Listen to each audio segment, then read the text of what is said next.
Everybody, welcome to the Jim Masters Show Live. I'm your host, Jim Masters. Hope you guys are doing well, and welcome to our Entertainment Lifestyle Talk Show series on a Wednesday night. How's everybody doing? Hope you're having a good day. We are wrapping up September, ready to tackle October together with our Entertainment Lifestyle Talk Show series. This is a place for light, love, and levity, or as we have coined it, Lovity, every single night, 7 p.m. Eastern, 4 p.m. Pacific, midnight in London, England. Good day to our viewers in Australia and New Zealand. Welcome South Africa and welcome Asia. We have viewers literally all around the world, United States, Canada, Mexico, and beyond. And it's a pleasure having all of you here. This is what we've been doing for 21 weeks now.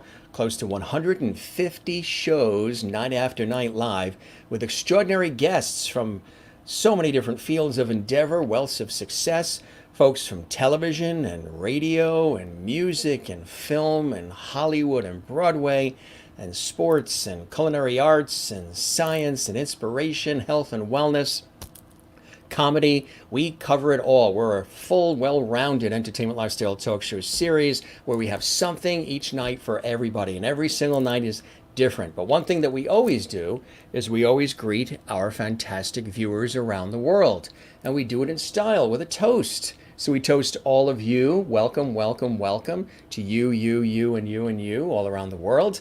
We thank you for tuning us in tonight. It's a pleasure to have you here, and we hope you are ready for some entertainment because we have an amazing guest, singer, songwriter, recording artist, MARLAIN Angelidis. She is here. She's originally from Greece. She's here in the United States. She also lived, literally, she was telling me just moments ago, all around the world. So she's experienced lots of different cultures and different vibes. And she incorporates a lot of that into her music, into her work. She's also an actress. She's worked in film in the UK and so much more. And she's in New York and has an opportunity to share some really cool stories and features with us here coming up on the show. First, let's greet our viewers, which we like to do with our very viewer-centric show here. How's everybody doing tonight? Hope you guys are doing well. Busy day here, very, very busy lately with my professional work, hosting the radio shows daily, and then other television work. So really busy days here, also balancing that with this nightly show that we do, 7 p.m. Eastern, 4 p.m. Pacific. So the days are jammed, but that's a good thing, right? That's a good thing. If you get to do what you love, and you love what you do, and you get to inspire people and learn about life and then share that with others, sometimes there's nothing better. Christine Clifton in North Carolina says, greetings, Jim and Lovities from North Carolina, USA. Don't forget to subscribe on YouTube. Yes, our YouTube channel. Subscribe to the YouTube channel. We would love that. It's Jim Masters TV. It's filled with 21 weeks of incredible episodes, special guests, all kinds of incredible things we've done on location. We've done whole food shows where for 2 hours you just talked about our favorite foods. We've done comedy. We've done everything. Pop-up shows. So we encourage you to do that. Also, because as of Thursday, which is October 1st, all of the musical artists that we have, we're going to feature exclusively on the YouTube channel at Jim Masters TV and the Jim Masters Show Live on YouTube, Periscope, and Twitch. Right now, tonight, we're on YouTube at Jim Masters TV, Facebook, Periscope, and Twitch right now. So people are watching us literally in all these different platforms. Starting the 1st of October, we're going to do, when we do just musical artists, singers, songwriters, musicians, we're going to do that just on YouTube, Periscope, and Twitch. Because Facebook, as of October 1st, they're making a whole bunch of changes for everybody, copyright, legality, and all this other stuff. So a lot of the people who do music live streams and concerts and things to do with music, they're scrambling. So our show is everything. We get to do everything here on our show. So whenever we have a musical guest, starting tomorrow night, Thursday, October 1st, we're going to be doing that on YouTube, Periscope, and Twitch. So make sure you subscribe to the YouTube channel so that way there you don't miss anything. Jim Masters TV, go and subscribe. And that way when you do subscribe, you can comment. Just like you comment on Facebook, you can comment on YouTube as well. So, yes, we're looking forward to having singer-songwriter MARLAIN ANGELIDIS on the show with us tonight. We welcome her to Lovity Hall. I already told her about Lovity Hall and how you guys around the world are all Lovities here on the show. Welcome, Jim, MARLAIN, and all of the old and new Lovities. Looking forward to a good show, great conversation. You got it, Mary Bishop. Continuing to be our Viewer of the Week, celebrating a Viewer of the Week, which we do each week. And she was selected our Viewer of the Week because she loves the show. She shares and tags and tells so many people about it. She's even invited guests to come on, which we appreciate. Charlene Macia, this is so exciting. She's watching on the YouTube channel at Jim Masters TV. Fantastic. Welcome to the Charlene. We hope you become a regular viewer. And that's right. Here we go. As soon as you hear that music, that means we're going. Good to have you with us. Good to have you with us as well. Tobermory, Ontario, Canada, in Innerkip. Welcome all the Lovities. Of course, our friend Merlin is here from Canada. We welcome you, Merlin, as well. Crystal from Connecticut, USA. Hi, Jim and everyone. Happy Wednesday. I hope you're having a fantastic day. Looking forward to an exciting show with amazing music, great conversation, and of course, Lovity. Good to see you as well, Crystal, as always. Willie is watching in Holland, in the Netherlands. Good to see you, Willie. Once again, hope you're having a beautiful day, Willie. Hello, my dear friend. Have fun tonight. Hello, Jim. Thank you very much. Good to see you there as well. We have great entertainment tonight. You are very welcome, Charlene. And Kathleen Walker in New York City. Hi, Jim. Hi, everyone. Hope all is well. We're doing well. We hope you are as well. Yes, there in Europe, it's already October, right? It's already October. It's 10 after 12 in London. And we had a wonderful guest from London yesterday. Did you see Fanaya Williams and her husband, Richard Crane, the prolific theater directors and producers, and she works for the BBC, and she's produced so much theater with the Brighton Theatre. They were live and direct from their home, actually in Brighton, England. It was a fantastic show last night, and I got a beautiful letter from her. She really, the guests, afterwards, the things they say about the time they spend on our show, it's really beautiful. Appreciate that. So it's October in Willie, where Willie is there in Holland. Yep, you're here as well, Jennifer. That is fantastic. Great, you're getting food ready to watch our show with food. Yes, Marlene is absolutely Lovity. You got that all right, Charlene. Juanita in South Africa. Hello, Jim and everyone. Happy October. That's right, October. We're not quite in October yet here in the USA, but we're getting close to it. Good to see you in South Africa. As always, Juanita, we love having you here. And thanks for that beautiful note that you sent. I responded to you as well. I appreciate that beautiful note that you sent to me, that private message. Juanita, Kathy Short. Good evening, Jim and our Lovities from Cleveland, Ohio. Good to see you in Cleveland. Very busy night in Cleveland last night, wasn't it? The presidential debate was in Cleveland last night. We shall just leave it there. Cleveland is a great city. Good to see you in Cleveland. And Christine Fairwood. Hi, Jim and peeps. Good to see you, Christine, in Connecticut. And everybody's saying cheers. Yes, cheers, cheers, cheers. We appreciate all the cheers and all the love. Juanita's here as well, and Mary and Willie. Claudia Bartow, hello from Missouri. I hope everyone has had a great day. And you've got a new photo there, Claudia. It looks terrific. Love it. Kara is here as well on YouTube. Subscribe to that YouTube channel if you haven't already. We would love that. We're here every night with our fantastic entertainment lifestyle talk show series. Kara says yay, and Charlene says hi, Kara. There's lots of Lovity that goes back and forth between everybody here on our show. Sherry is here. Hello, Mr. Lovity. Excited to be back at Lovity Hall. We are very excited to have you here as well. And there's now she's saying hi to Char, and huge fan of Marlene. So excited. Thank you, Jim. My pleasure. My pleasure. And hopefully you'll be a fan of our show starting tonight. Check all those other episodes, too, that we have. Soraya, hi, Jim. I'm here just a bit. So what do you think of the debate last night? No comment.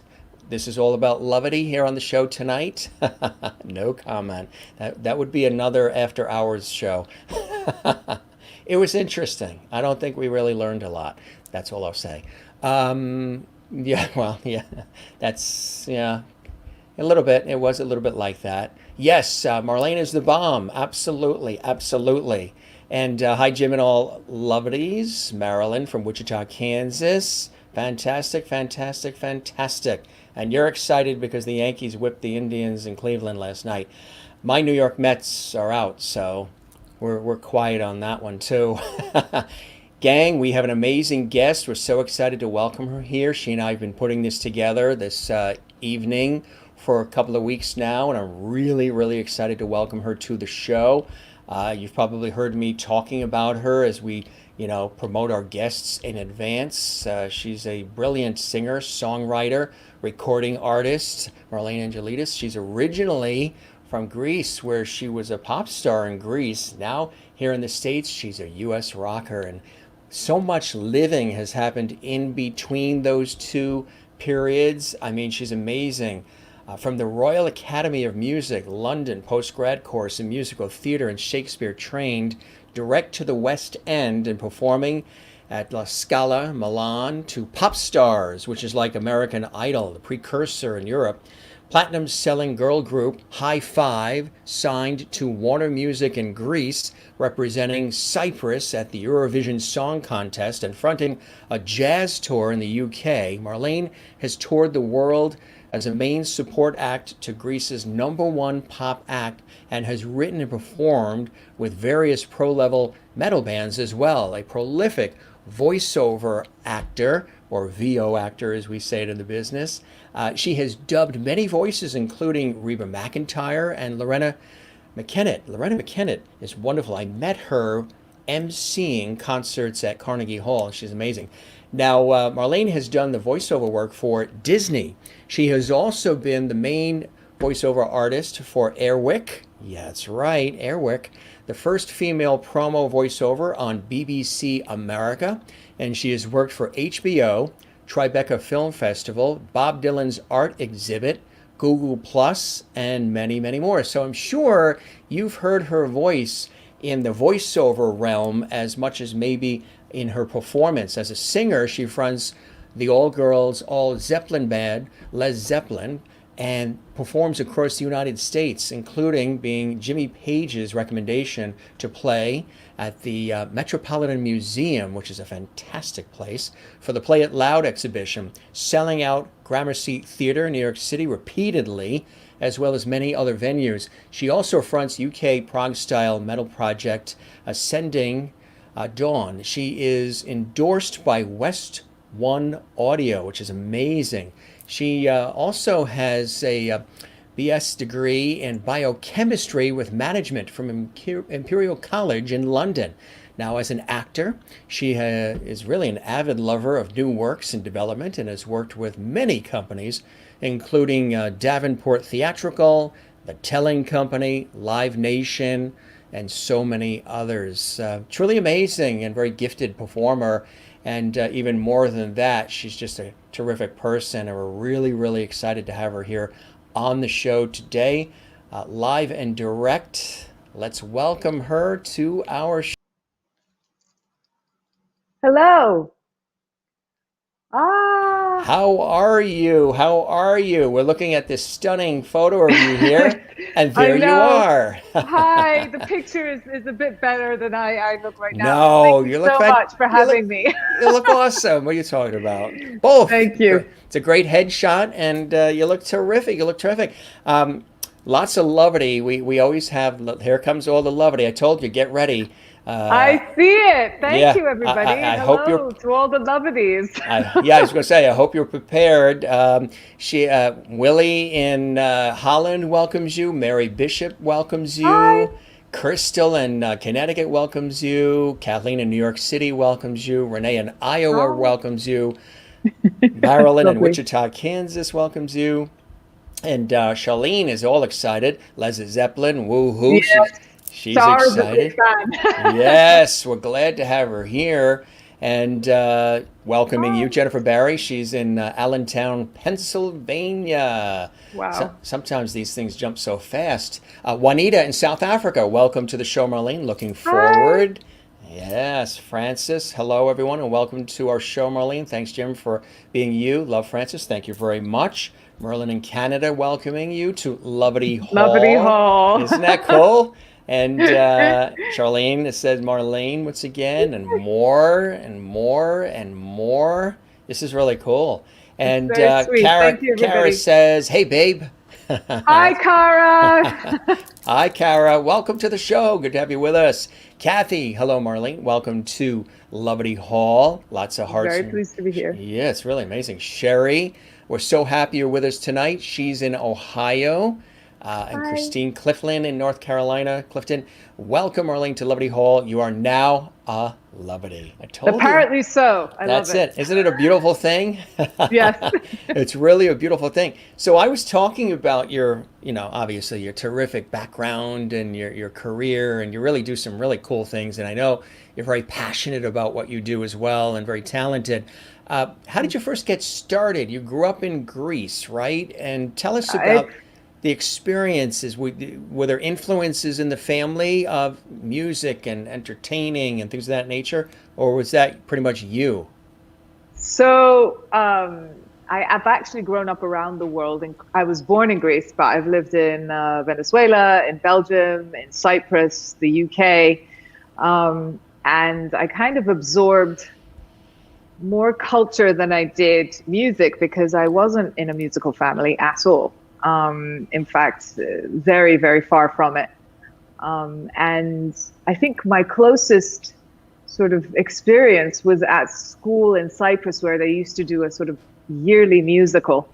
And that was the only thing I had the opportunity to kind of be on stage or even experience something like that.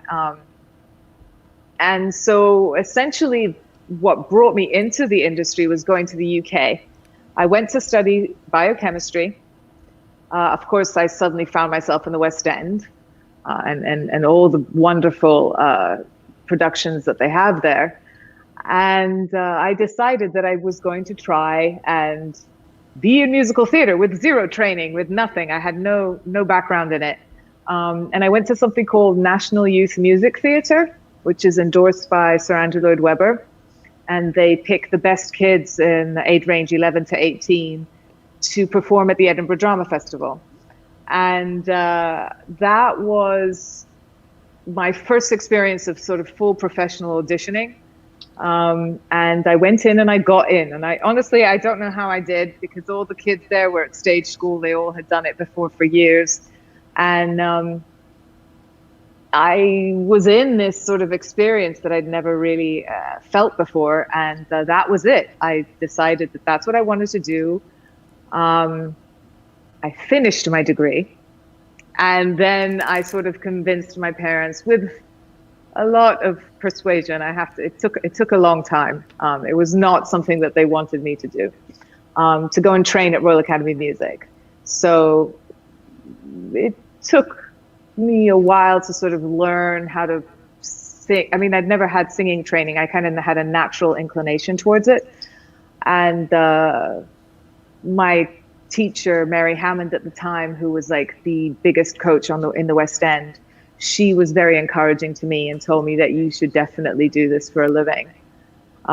So it was a big deal for me. And I went on her training course for the postgraduate, and basically out of college went into my first West End show and lived the 8 shows a week thing. What was that like for you? They trained us very, very well in the UK. They have some of the best training in the world. So it wasn't such a huge shock to go into the discipline of it. They were very disciplined during the whole course that we did. But I have to be honest, I wasn't prepared for the repeated 8 shows a week. I'm going to say this, please don't get me wrong, boredom.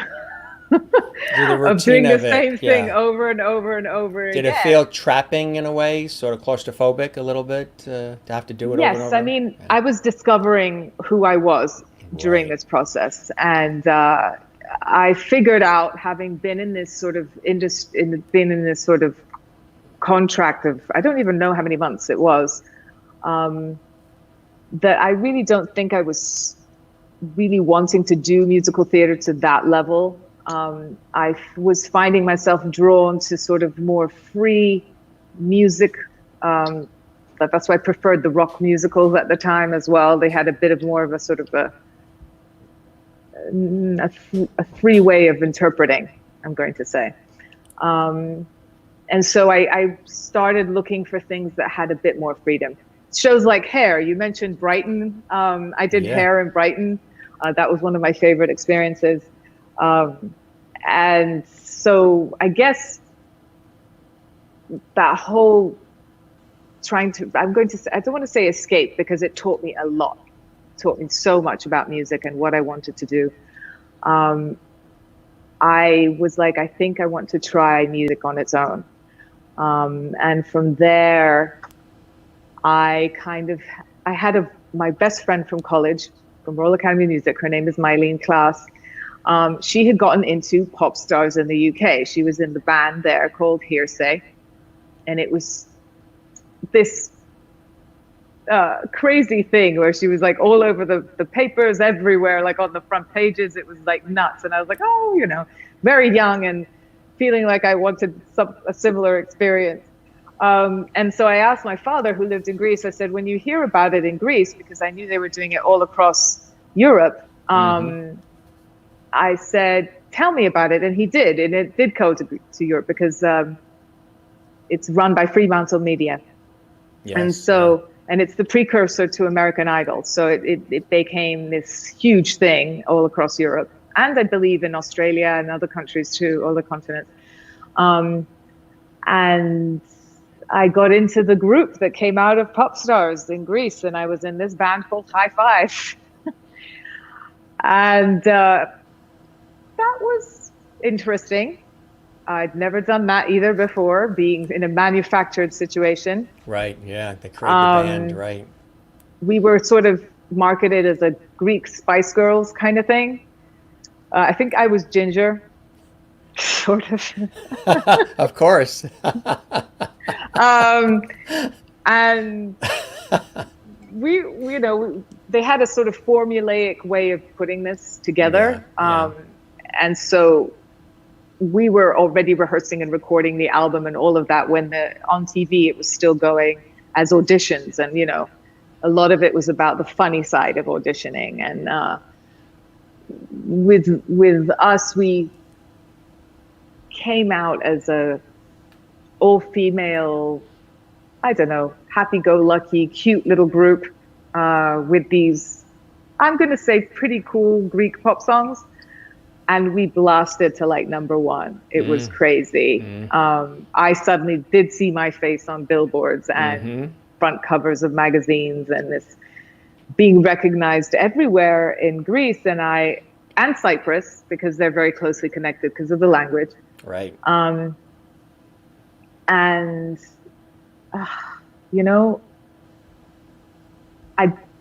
that was another huge learning curve for me, because I suddenly realized I don't really think I want to be this famous for something I don't really like to do.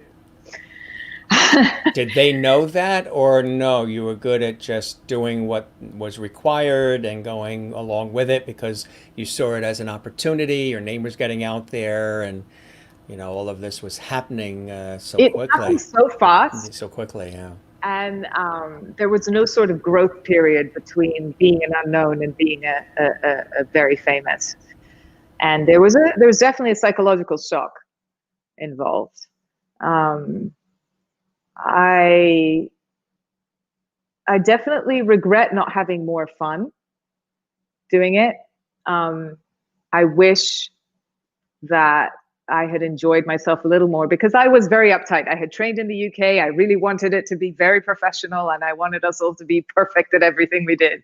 I'm a perfectionist by nature, which is very annoying sometimes. You too? Yeah, there you go. Yes. So it was certainly a something that I do not regret doing.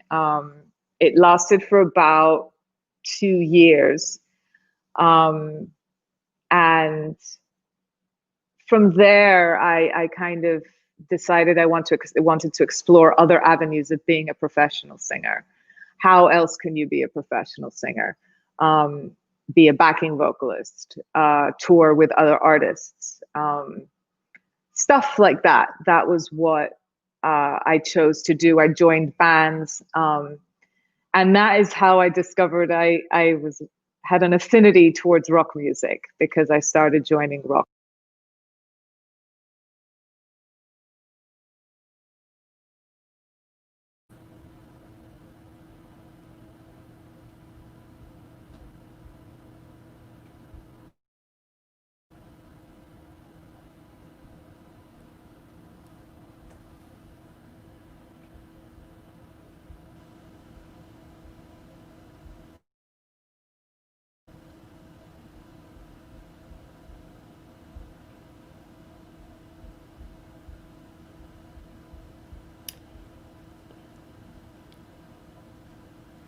Your sound, can you hear me?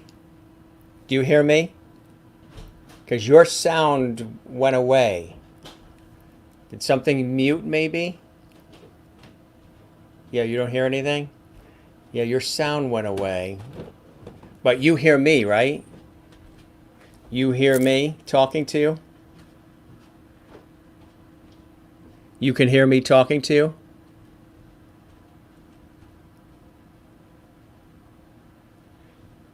Your sound, yeah, your sound went off.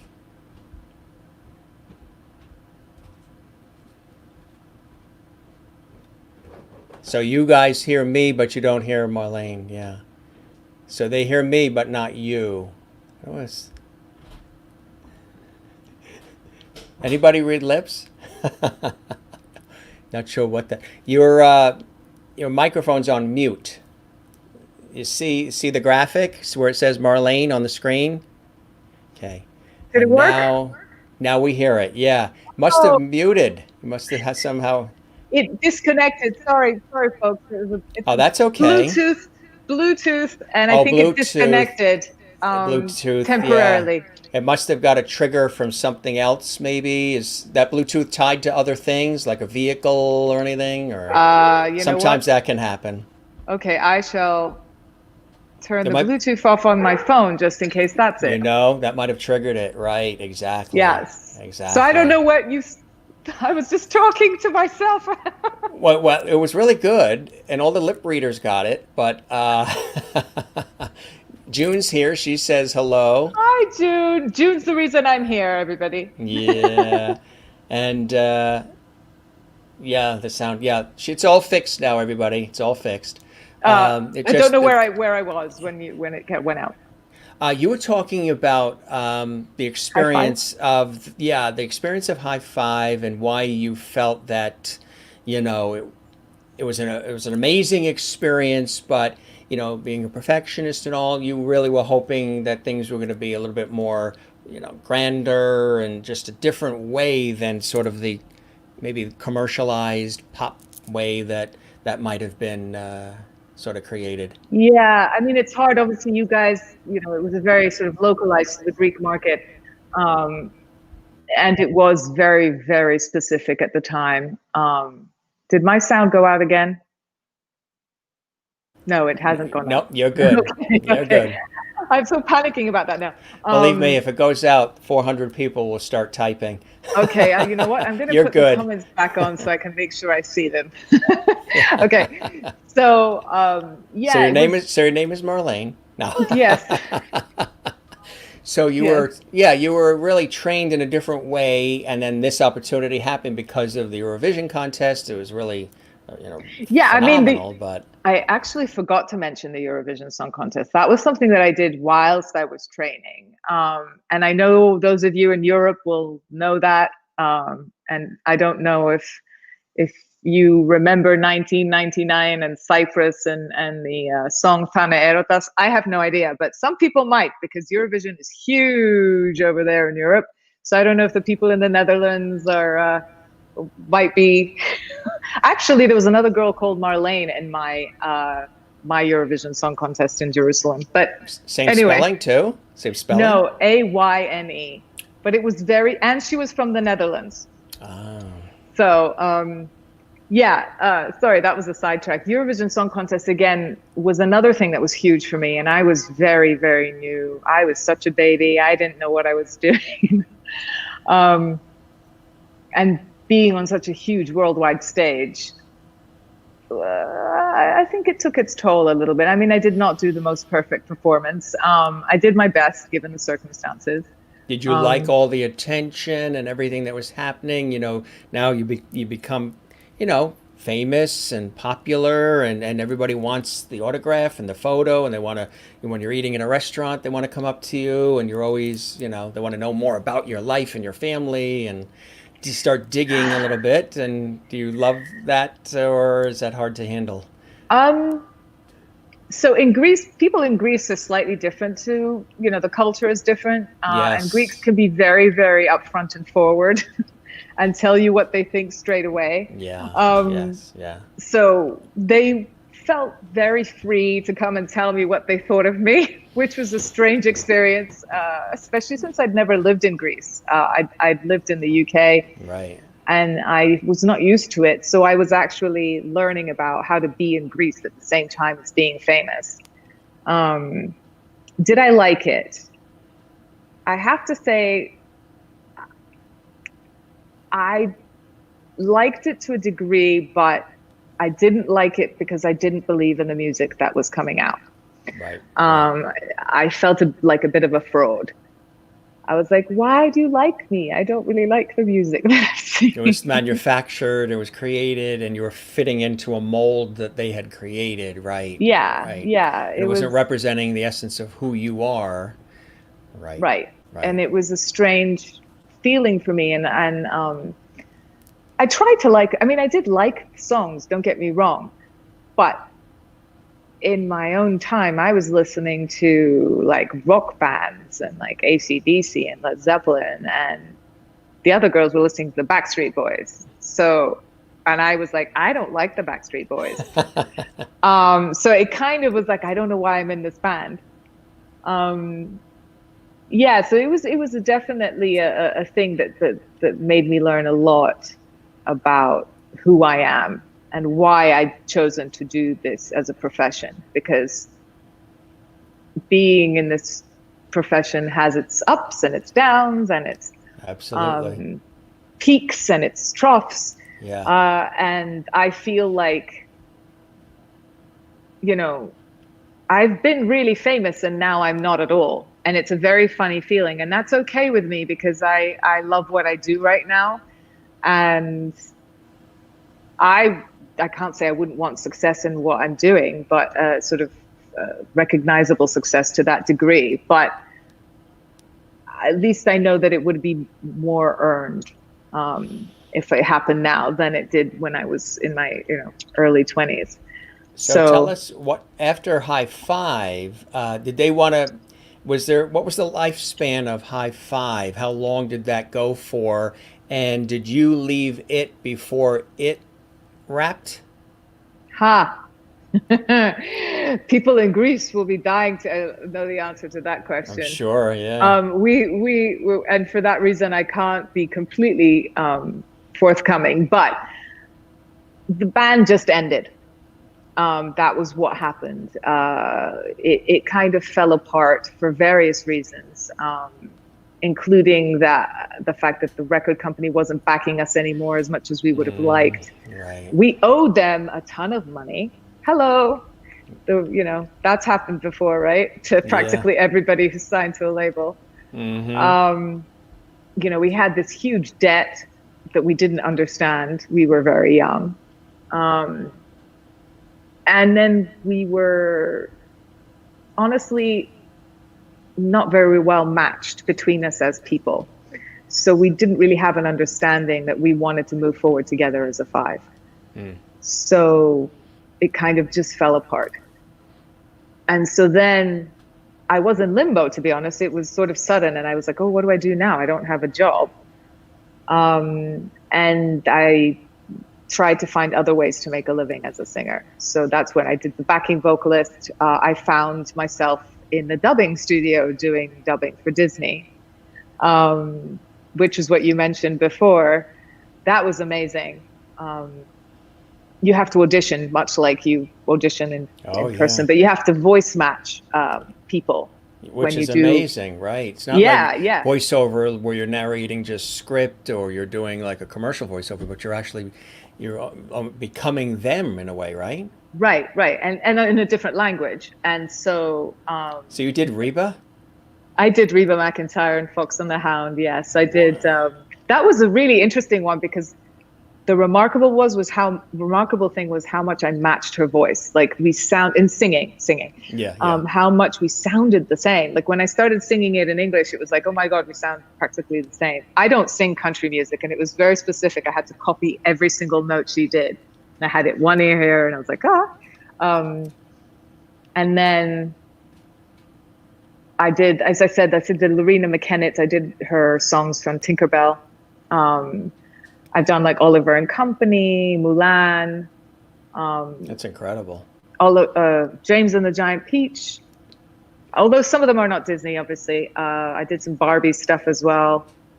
I can't remember them all, to be honest. I have them on my Pretty YouTube cool. channel. It started rolling when you did it, right? Yeah, because they liked me over there. Because I, if anything, even if I didn't have a style of my own, I had a sort of ear for duplication.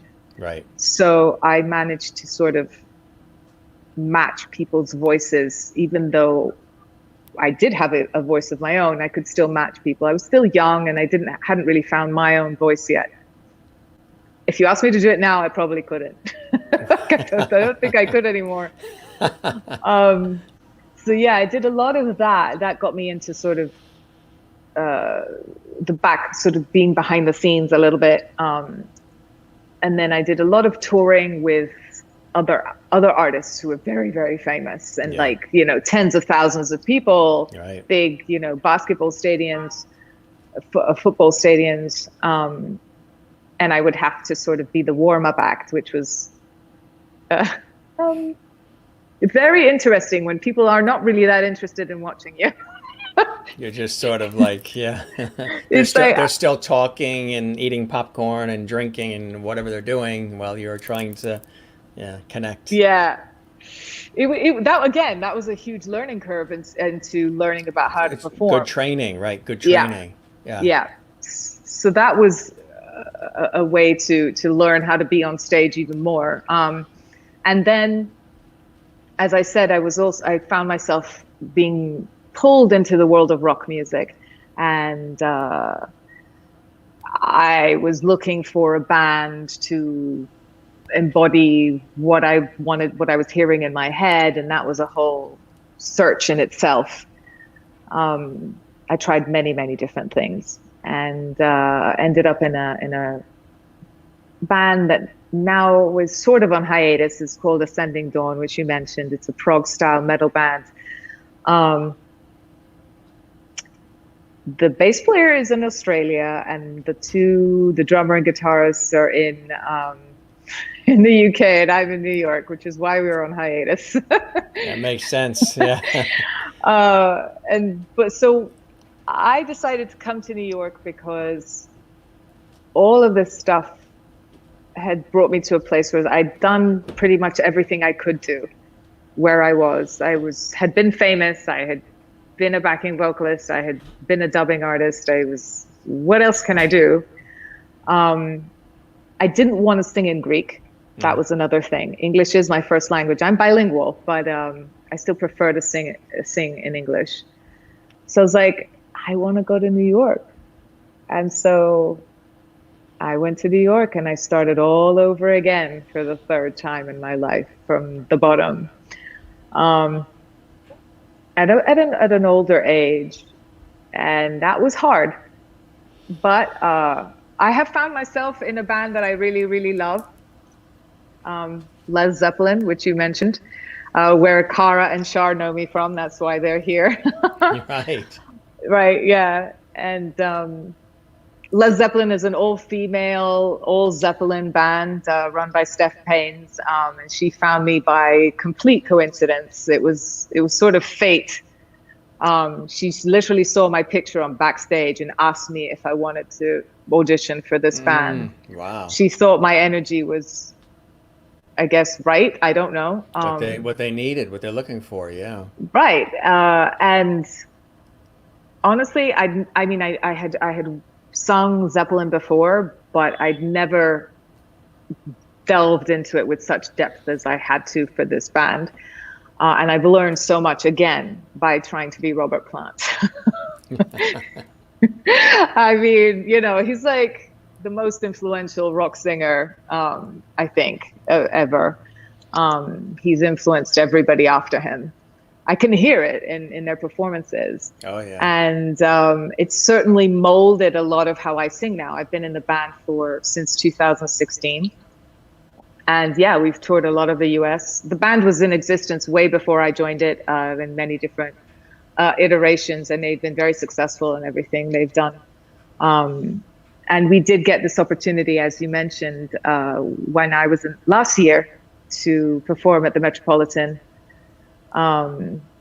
Because yes, for the Play It Loud exhibition at Jimmy Page's recommendation, and that was a huge honor for us. And I was a little, I don't know, astounded. I still, you can see it. I still find it remarkable that I got a chance to do that. Yeah. It's tough to find the words to express what you were really experiencing, which I guess for you was like, did you feel like I'm where I should be when that was happening? Finally, through all these little nuances and everything that you've gone through, and each thing that you've experienced made sense, and it, you know, was a thread and a link to where you were headed.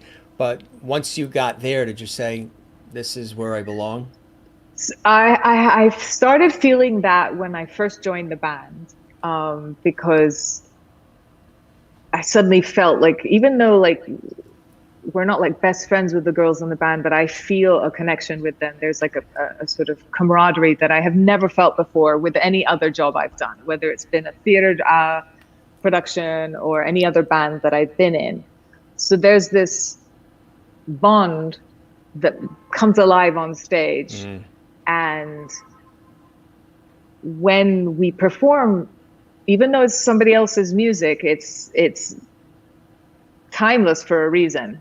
And that comes across, and the connection with the audience happens, and then boom. And of course, the Metropolitan for me was the epitome of that. Was like the tip, the most amazing sort of conclusion. I mean, we're obviously still a band, but it was cherry on amazing. top. Yeah, for sure. Wow. So, what has that been like as far as, you know, the involvement with them in terms of travel and tour? You guys would be doing that now, right? If all of this didn't happen this year, you had that all set up, ready to go. Yeah, I mean, we tour pretty regularly. It's not in a traditional sense where we go out for like sort of 60 days or something and do a tour of the US. We do more sort of weekend touring several times a month. So we were actually on tour performing in March when we got the call. You know, the club we were in Natick said that was it. That's their last show. It was Massachusetts, Natick, Massachusetts. Yes. And they were like, they had to close down. And then we had another gig the next day. We were like, oh, okay, we're going home. And yeah, a whole bunch of gigs got canceled. And honestly, we still don't quite know what's happening. I know that gigs have been moved to next year. We had an Australia tour set up for now, actually, for October. We were going to be flying off to Australia for the second time because our first tour, it was so successful and they want us back. Good stuff. Good stuff. Yeah. And it's been rescheduled for November of 2021. Which is what most people are doing, just to be safe, because winter and spring, we still don't know what's happening, and vaccines and everything, and and also it's a different country, and we don't know what their requirements will be. So you got to be ready. And so I think our stuff's been moved to sort of summer of 2020. The other stuff, the local stuff, but honestly, I wouldn't be able to tell you with exact precision because To be determined. Just stay Yeah, tuned and keep connected. And we actually yeah. have a couple of cool photos here that, Oh, sure. yeah, this is a cool one here. Tell us about this one here from Well, Led that's Zeppelin. Steph Paynes Yeah. on guitar. She's the leader of Led Zeppelin. And we very much have that kind of relationship, as you can see there in the picture. um, Yeah, it, absolutely. the whole sort of Robert Plant, Jimmy Page energy, it comes out in the music, the sort of call and response vibe via guitar and vocal. Um, this gig was, I think, in the Falls Church near Washington, D.C. Mm. I can't remember exactly. Maybe it was 2017. We go there every year Mm-hmm. and we sell out at State Theater. And yeah, it's one of my favorite venues, actually, but don't tell Mm. anyone. Too late now. Here's a cool shot. Yeah, that's the Gramercy Theater. That's when we started performing physical graffiti in its entirety, which we started doing at the end of 2019. And we were full force doing it 2020, but got, stopped in our tracks. Yeah, Gramercy is also another venue that we sell out and we really love, and New Yorkers love us. They come loyally every year. Absolutely. There's another cool shot too. Yeah, yeah. I very, very much like to feel the music. I That's why the pictures, I guess, come out the way they do. You're Uh, you're you're in your zone. You're in it. Yeah, all in. yeah, I mean, Robert Plant has that vibe, doesn't he? He just, Mm-hmm. was just letting go in all of these songs. It's just self-expression. I mean, to be honest, initially I was like, how do I emulate this? It's so Right. hard. Exactly. Yeah. Every time he sings it, it's like this Yeah. improvised thing. Yeah. Right. But eventually I sort of understood that if I study it, then it will sort of become second nature. And then of course some of my own energy started coming out, and I think it's kind of married um, together somehow. That's at the Met. That's a cool shot. Yeah. That's actually at the Met. Mm. It was, as I said, one of those moments in time that's kind of frozen. Got to see the Play It Loud exhibition as well on that day, which was wonderful. What was that experience like for you? I mean, as a vocalist, it's all about the instruments there. That's right. Yeah. So, I've always been jealous of all the instrumentalists. I'll be honest with you, that I don't play, and I'm like, I wish I did. And I explained why. And the reason is my family had zero musical connection. I could nothing. And it was not encouraged at all growing up. And I fell into using my voice because that was the one thing I could still learn to use, or I naturally had a way of using it that was healthy. Would you So I never, consider doing an instrument still? I've considered it several times, but I have started and stopped and failed because I'm like, I can never play the way I want to play. Why? What'd you try to play? Guitar or piano I've or? tried piano, guitar, drums. I've tried everything. It's just that I don't have patience and I want everything to be perfect. And And I happen don't give myself quickly, and yeah, it takes years of training and right focus on it, patience, and patience, time. patience. Exactly. Here's another cool shot. Oh, yes. Oh, that is in the Bluebird in Denver. Sometimes some shows go a little crazy, Yeah. as you can see.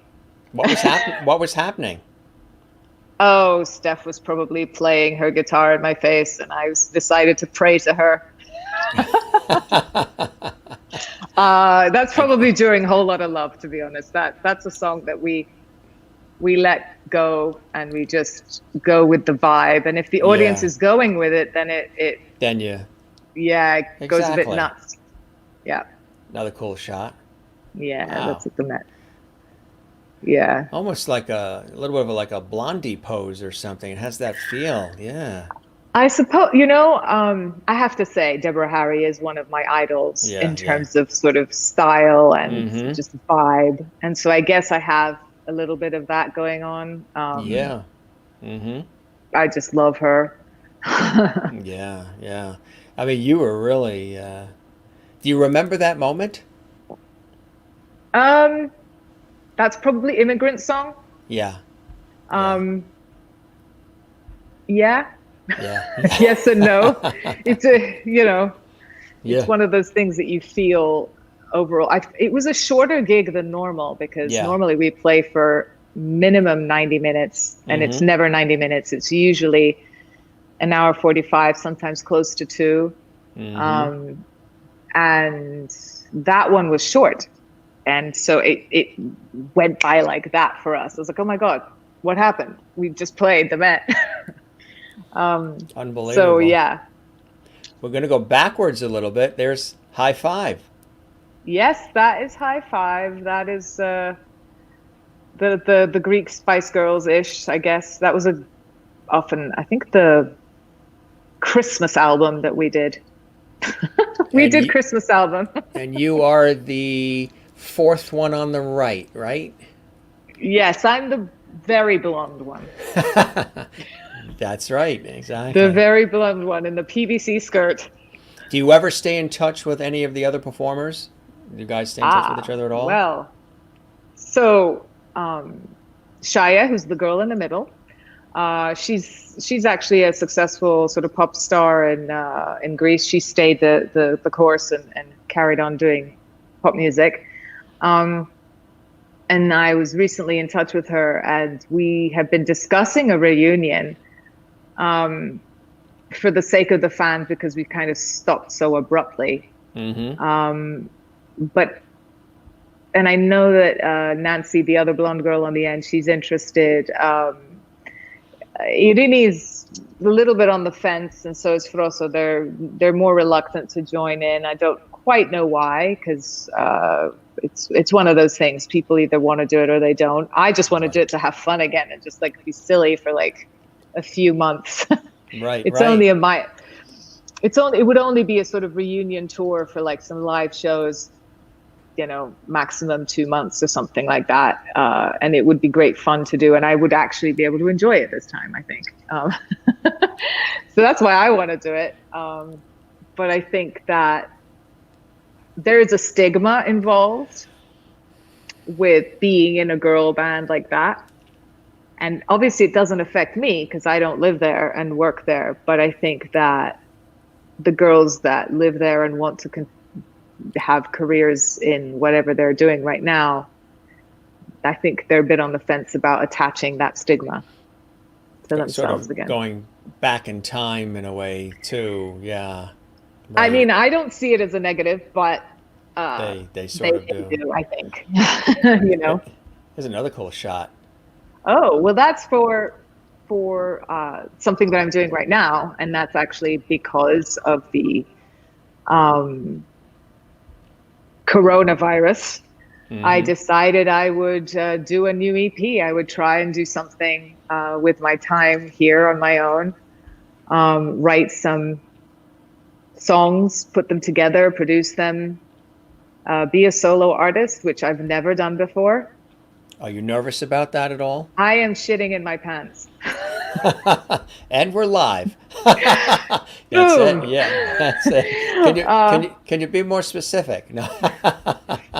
hmm. That's yeah, yeah. Just a uh, tad nervous. Yeah, because yeah. it's and again, is that because of the perfectionism, wanting it to be just right coming out of the gate as your solo? You want it to be.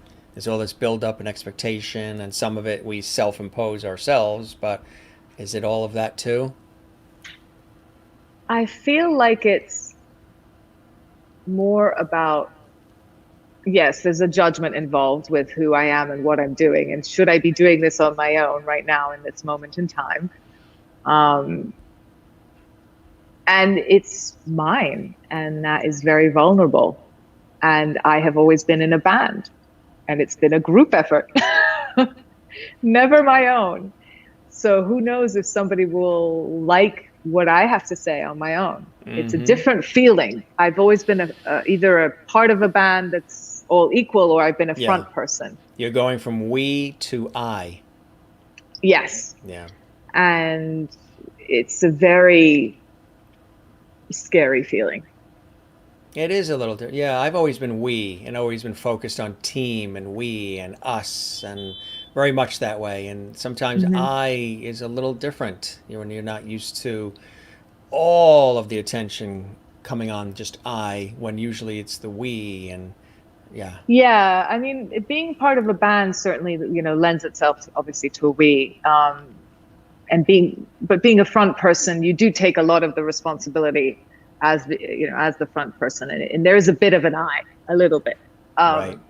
But as a solo artist, it's a whole other vibe and feeling.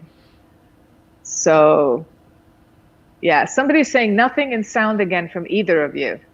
I hear you, you hear me, right? I do. And everything's registering good here. So we're good. Oh, I'm sorry. Okay. We're good. Sorry, Francis.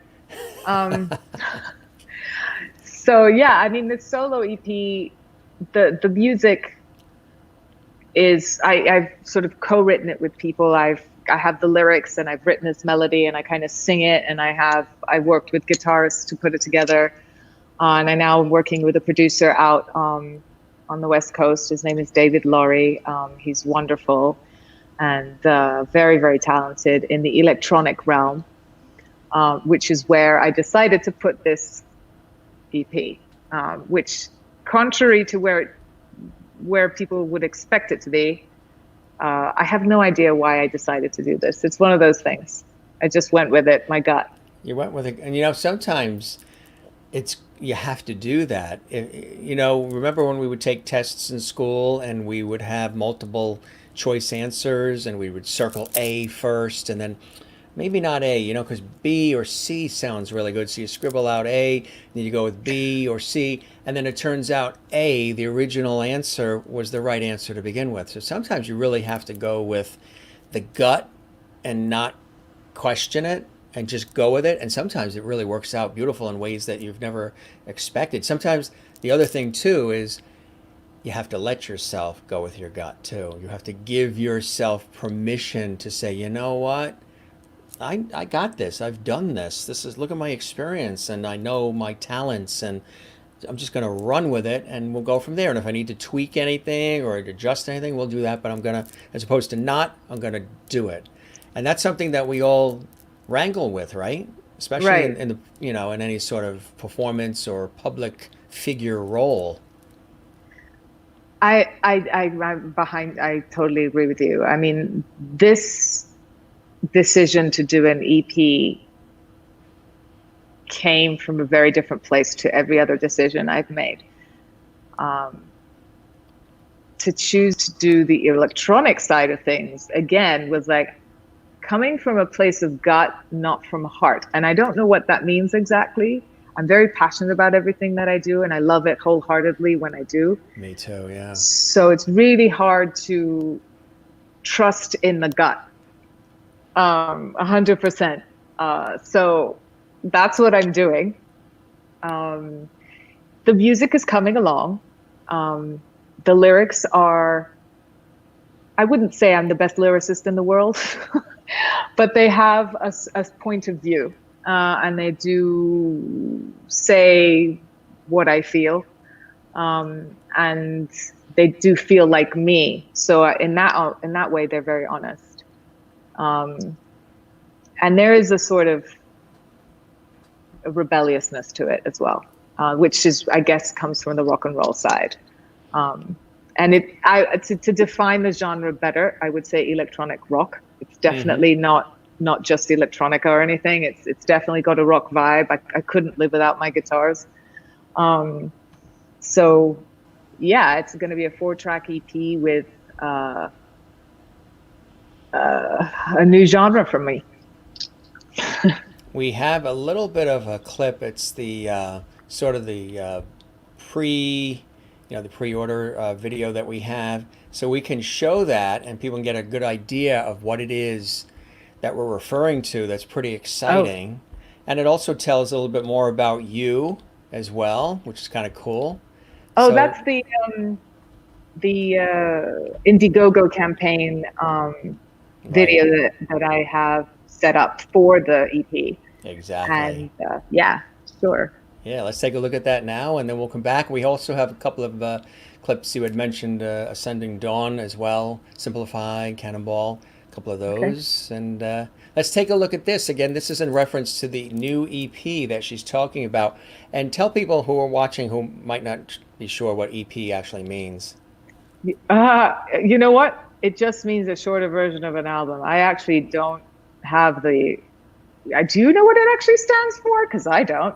It's like extra play, I guess, or I It's bigger than a single. It has more right. tracks than a single, and it has less tracks than an album. So it's like a. I don't know what it would be in a sort of LP kind of version, but Well, it's just a. from you, it would be extra perfect. I love it because I have a song that uses the word perfect a lot in it. Let's take a look at that right now, and everybody enjoy, and then we'll be back. And she's also going to perform a little bit for us live as well, which she's generously doing, which we really appreciate. And here we go. Hello, my name is MARLAIN. I was told when I first started out as a performer that if I can think of anything else I could possibly do with my life, I should go and do it. I've obviously ignored that advice. Music and performing are everything to me, and this is the first time in a long time that I am turning everything inward and sharing a personal part of me in the form of a 4-track EP of my songs. I will be creating a new persona or brand in an electronic genre, and I am very excited to be sharing the whole journey with you here and in my vlogs, which you may have seen. It means a lot to me that you are watching this and even considering supporting this project. So I wanted to tell you a little bit about my career while it's raining. I have done pop at the Eurovision Song Contest. I've been in Pop Stars in Greece, where I was in a band called High Five, which was platinum selling. I've toured and backed up some really big Greek pop stars and rock stars. I fronted a prog-style metal band called Ascending Dawn out of the UK, and now I front the all-female Zeppelin band called Led Zeppelin here in New York. And it's like super fucking raining right now.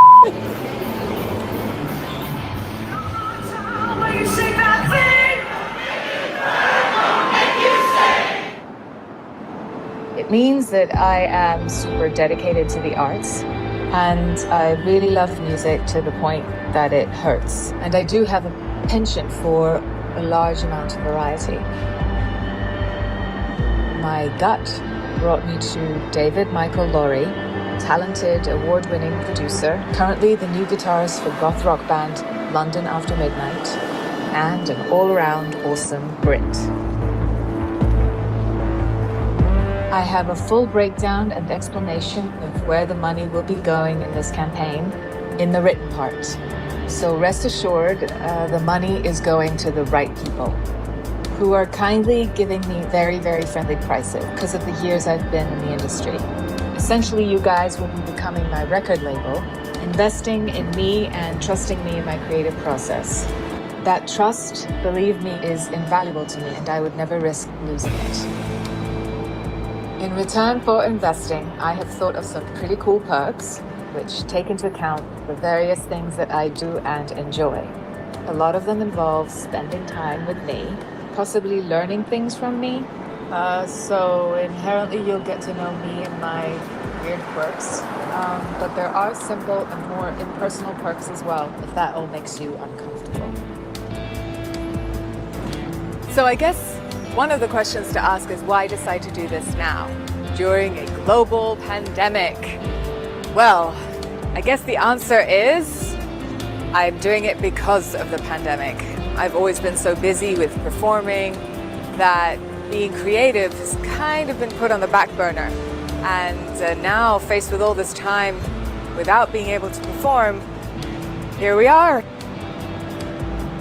This pandemic has been really hard on all of us, and it has hit the arts very badly. This is a way to support the arts by giving to artists you believe in. If I am not the right fit for you, please consider giving to the arts in some way. I have learned that people like you are so generous and want to help in ways I honestly never thought possible. Thank you very much from the bottom of my heart. Yay.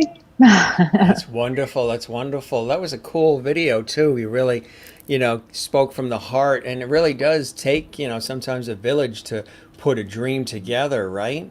I hit my goal, so I'm very proud of that. I think you went beyond it, didn't you? Did you? A little bit. Yeah. It's on in demand at the moment, so people can still support if they want to.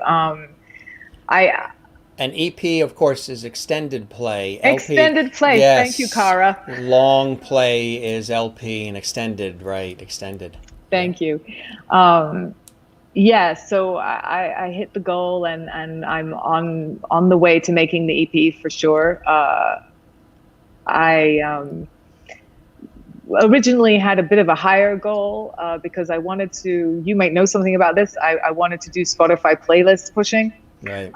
Because I feel like it's very essential nowadays. And but I took that off, and I thought, like, let's get the actual EP made and a support network for it, which in this case is a PR campaign. So I don't know when I'm going to start the PR campaign yet, because the music isn't quite ready. But sometime next year it will be released. Fantastic. We'll look for that, and we'll have to have you come back when it is too. Right? Oh yes, please. I would celebrate. Love to. Yeah, everybody. I wanted to also give them a little bit of a taste of the voiceover work too. This is the clip from the Tribeca Film Festival. Oh sure, yeah. Yeah. You get to hear some of her voice mastery. They told me there. They said, "Can you make it sound like?"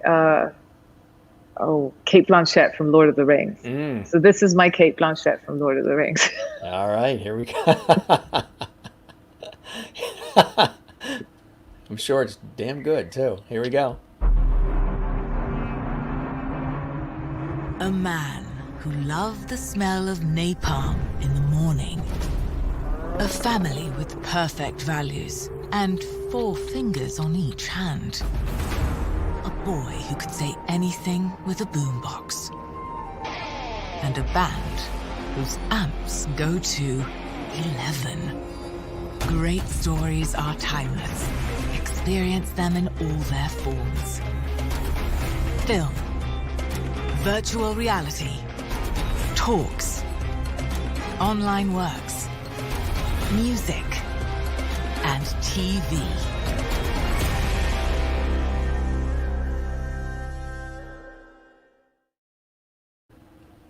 Very cool, very cool. So you nailed funny, it. You nailed it. Sound like me. Do you think so? Yes. You nailed it. Yeah. I do a lot of voiceover work, and I have for years Okay. myself too. You nailed it. Really. Thank you. Yeah. They must Thank have you. loved that. And do you still do a lot of voiceover work? I mean, Oh, it's yeah, a that's great area to probably be in. Yeah, that's probably what I do the most right now. Obviously, with sort of being remote. You can do I it have out a of the studio. house there? You can do it Yeah, there. yeah. I have a little home. Actually, I have a little closet that is soundproofed. My computer's outside. And yeah, I connect with something called Source Connect, which you probably know about. Yes, right. And have done quite a few recordings. I've been lucky that way that I've booked quite a few things. And I do everything from promos to medical stuff. Yeah, right. To the other thing that you mentioned that I really loved doing was the Bob Dylan exhibition promo that was at the Halcyon Gallery in London. It was a little mini documentary about him, 3 minutes, and it was part of the whole exhibition. And so that must have been cool, huh? Yeah, it was really great to be part of a music documentary, and the producer wanted a female voice because usually they don't attach a female voice to music documentaries, but this was sort of one of those first moments that they did that. Same with BBC America. They hadn't done a female promo before. Right. Before Killing Eve, that I did the Killing Eve ones. So yeah, it's been good, and I'm very, very grateful for it. You probably learned a little bit more about Bob Dylan along the way too. Oh yeah. I did. I co-hosted. Actually, it was for PBS. It was a national special for great performances. It was celebrating the 30th anniversary concert that was done in New York with Bob Dylan, and all of these incredible artists that all of his friends, and they had re-aired it on a national special for great performance on PBS, wow. And it was really cool to be a part of that. To do the interviews and everything, and you learn so much when you get a chance to be engrossed in projects like that. Even with doing the show I do here, and attached to my professional work, you learn so much about people, and it's a cool thing. You learn something new every day, right? Mm-hmm. Yeah, that's a beautiful for sure. thing. Mm-hmm. I've learned a lot about medications doing some of the the voiceovers that I've done. And I've done some of the medical and some of the other scientific, and some of the pronunciations. Oh yes. It gets really heavy with some of the diseases or illnesses that you have to. If you're doing corporate video or you're doing industrial work, whatever it is, it gets to be pretty. How about audiobooks? That's a good area too. I need to get further into that. I love audiobook. Yeah, I've done a few. I've done some nonfiction and some fiction, but it's not my go-to because it's so laborious. You have to be there for a very long time. It's very, you got to devote a lot of time. I also love, one of my favorites, I always and I used to do voiceovers for television stations where I was working for the television station in various capacities, but I was also the staff announcer, so I got to do all the station identifications and all the promos and all the really cool stuff. I always enjoyed that, but that's cool when you get a chance to do like promotional stuff. Have you ever done anything for TV networks or radio stations? Or radio, no, but as I said, BBC America's probably, and it's a good one. Yeah, that was great. I did a promos for that. I did.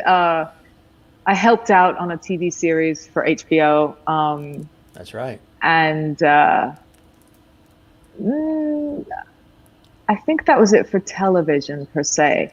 I've done like some small commercials and things like that, but honestly, there's been so many, I forget half of them. Airwick too? You did Airwick? Airwick, I was the voice of Eric for about a year for Essential Mist. That's in an American accent. Do you remember a couple of lines that we might have heard? Oh shoot. Stays with us. Fresh scent? When scent carries through mist, it stays with us. That's what I remember. That's all I remember. Hey, that's sold. Where do we get it? The store's open? Got a cool comment from Kara here. I already obviously adore MARLAIN, but Jim, I'm really digging your energy. I subscribe to your page and look forward to more content. Great, Kara. Welcome to the party. And Kathleen, she loved the video too. She said really, really nice. Great. We also have, now you mentioned the Ascending Dawn Simplify. That's a good one to share as well, do you think? I know you've been having the copyright stuff, and honestly, I don't really understand it because it's all confusing to everybody. To it. So, Facebook is really the tough one, yeah, because as of tomorrow, they're doing something with not letting people stream music at all. Which is crazy. Why would you break that down for the artist? I can't. I didn't know that, and now it's upsetting. They sent a major notice out to everybody on Facebook. I think maybe who do programs or shows or something, that no more music. You mean just live, like streaming music? You can't go Facebook Live on music? Not with music, and I don't think posting or reposting either. Anything to do with music. Plus, there's a lot of changes they're doing with them owning all the photos that you post and all the posts you make and all the things you like. If you like Airwick and click like, that's all becoming part of their property. October 1st was a big. Everybody has received that notification. It's really interesting. I've not been part of privy to it, but I will definitely look into it because obviously it affects me directly. Yes, right, because you're all music, right? Our show, we do a lot of different things, so we're good. So we're going to do it YouTube, Periscope, and Twitch. when it's music. Okay. Facebook will do, for all the other types of topics that we do and everything too. But yeah, it's a little bit, it is copyright, it's all of that, legality and everything. So, Interesting. yeah, so with that, I guess, because they're an existing, that's their thing, right? It's yours and theirs. Is that how it is? Ascending Dawn. Yeah, yeah. I mean, it's part of. I mean, we own the rights, so there's no discrepancy here. It's just part of. We take part in CD Baby to release. We go through CD Baby to release this stuff. So CD Baby collects money for us. They're the ones. So I don't know. I mean, they're the ones. Yeah. They're one of them. Yeah. Well, I feel like within 2 seconds of it airing. Oh, boom. Well, we don't want that to happen. So that's what they do. Yeah, to everybody. So I think the Cannonball acoustic version, which was done in a radio station, but I actually had one of my guitarist's friends to play with me. It's not actually Ascending Dawn, but. So it's not the official lyric video, right? It's not that one? No, it's in an email that I sent it to you separately because it's not online. So you can find that. You can find that separately. Yeah, the official lyric video, that's the one that probably would have a tougher time. Yeah, I'm sorry. Right? People can go and look up Ascending Dawn and listen to it. Are they still performing? Are they still doing their thing? We're on hiatus. So you're still with both. Yeah. Led Zeppelin and Ascending Dawn. Yeah, we could do many things. This is 2020 there's no rules. No rules. Why should we not be in more than one? That's right. I host like 5 different shows on radio and television. So exactly. Right. Just keep doing what you're doing. Yeah. That's cool. For sure. So how have you been staying creative and staying positive and focused during everything that we've been, going through in the last couple of months? Well, I mean, couple. I know. Feels like forever. I was rounding it up. Yeah. Yes, you were. I would say initially I had it was quite a shock, and I was trying to find practical things to do, like clean the house. And then I just, the EP thing came and hit me, and I've been focusing on that and developing the songs that had been sort of half written already, working on those. Making videos for Led Zeppelin, I started learning how to edit on Final Cut. So that's another thing that's been creative for me. And apparently I'm good at it. So I don't know. Hopefully that may develop into another skill, become an editor, who knows? I know it sounds crazy, but yeah. And then I actually, unfortunately, had to have an operation for my appendix to come out because it hit me on July 4th. And I was in hospital during the pandemic, which was interesting. Yeah. And I've recently had the appendix out now, finally. So I've had to kind of take it easy and not do very many things, which has not been fun. Especially since I love fitness. And since July 4th, I haven't really been able to sort of delve into it as much as I normally do. And so it's been a little bit psychologically difficult to deal with.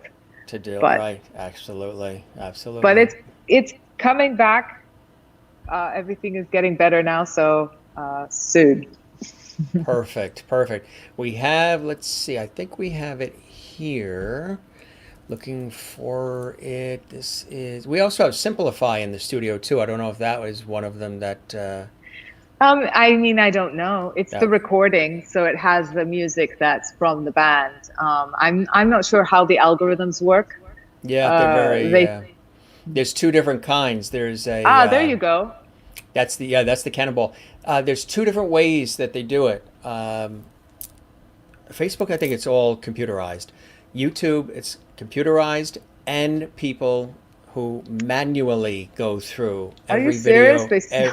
Hundreds and hundreds and hundreds of people from YouTube, from the record labels, from the distributors to the publishers to everybody.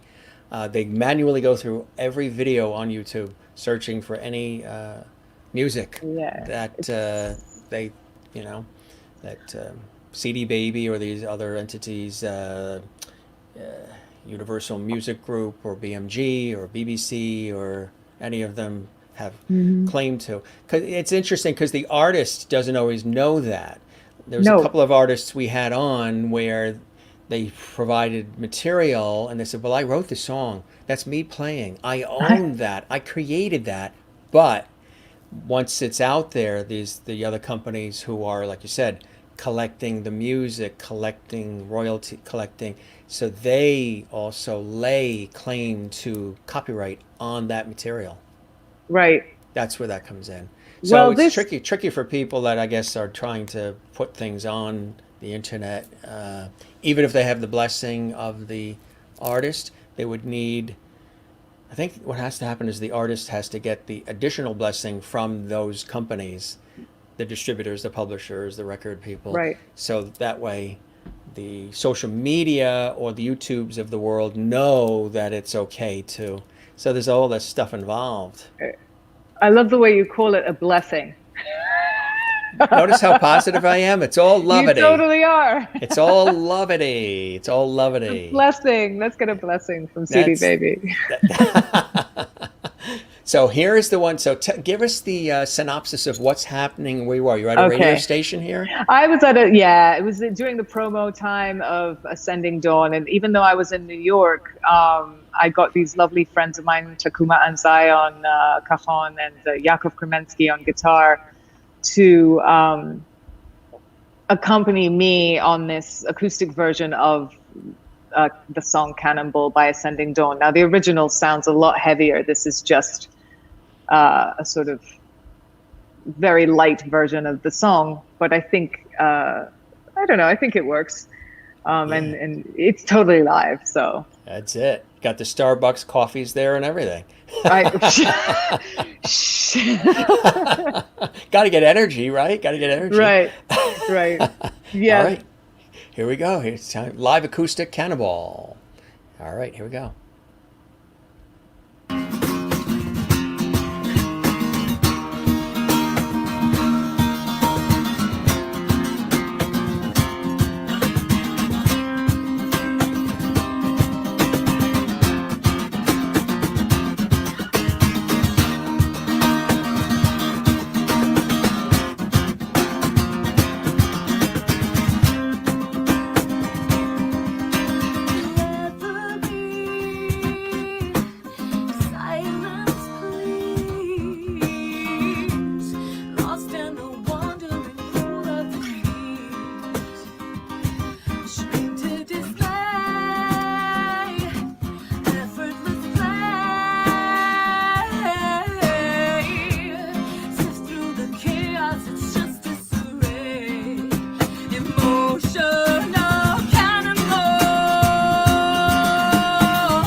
Really nice, really nice. Thank you. You really, I think the couple of windows shattered in there too when you hit that high note. Oh my God. It's so Eh, funny. Lots of You know, claps, lots when of you're in a support. microphone there, and Yeah. you have to like go really far back because the voice is so loud in your ears, and so that's why I was doing that. It wasn't for performance effect or anything. Charlene says, I really dig Ascending Dawn. Kathleen Walker, claps, claps, claps. Kathleen in Oh, New thank York. you. Renee in Iowa as well saying that. Juanita in South Africa. Wow, great voice. Oh, thank you. Very nice of Sue, you. wow, what a voice. So pouring in with Thank you. lots of levity here too. This Thank is you, Lovity. Yeah, I mean, it's really, really cool. I mean, you're really enjoying the ride, aren't you? You've really, you know, you've come to the place where you're doing things that you absolutely love, that really speak to who you are, and it's so in tune with who you are. Are there other things too? Because I mentioned a little bit that you, when in the UK, you had this great, sort of film experience, acting as well. Do you still want to toy with some of that as well? Um, If the right part came it's a good along, or it's a good question because I mean, I love Shakespeare. yeah, I did a little bit of, Midsummer. I've done Romeo and Juliet. I love speaking in verse as well as prose. Um, and I started dabbling in the film realm a little bit, and found myself enjoying that as well. As everyone knows, it's a very different sort of format of yeah, acting. yep, Um, and yes, would be the answer to that. But as somebody said, you need two skills as an actor. You need to be a very good actor, and you need to be a very good auditioner.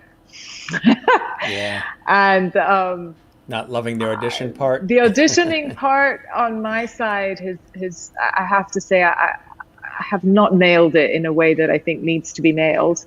In It's performance, I never have a problem, but it comes into the auditioning area, and I'm happy to say that. I mean, as a singer, I don't feel the same way, but it's really funny with the acting that the auditioning side of things can be a little bit weird and strange, and it's always out of context, and it's, I don't know. So I haven't yet come through that, but because some people have trusted me and they like my performance, they've right. given me roles without, this whole process that a lot of actors go through. So yes, is the answer to your question. I would, if a role came along that I would love to do. It has happened to me where a director whose film I was in before, a smaller role, has come to me and said, "Can you be in this other film for me? Can you play the lead this time?"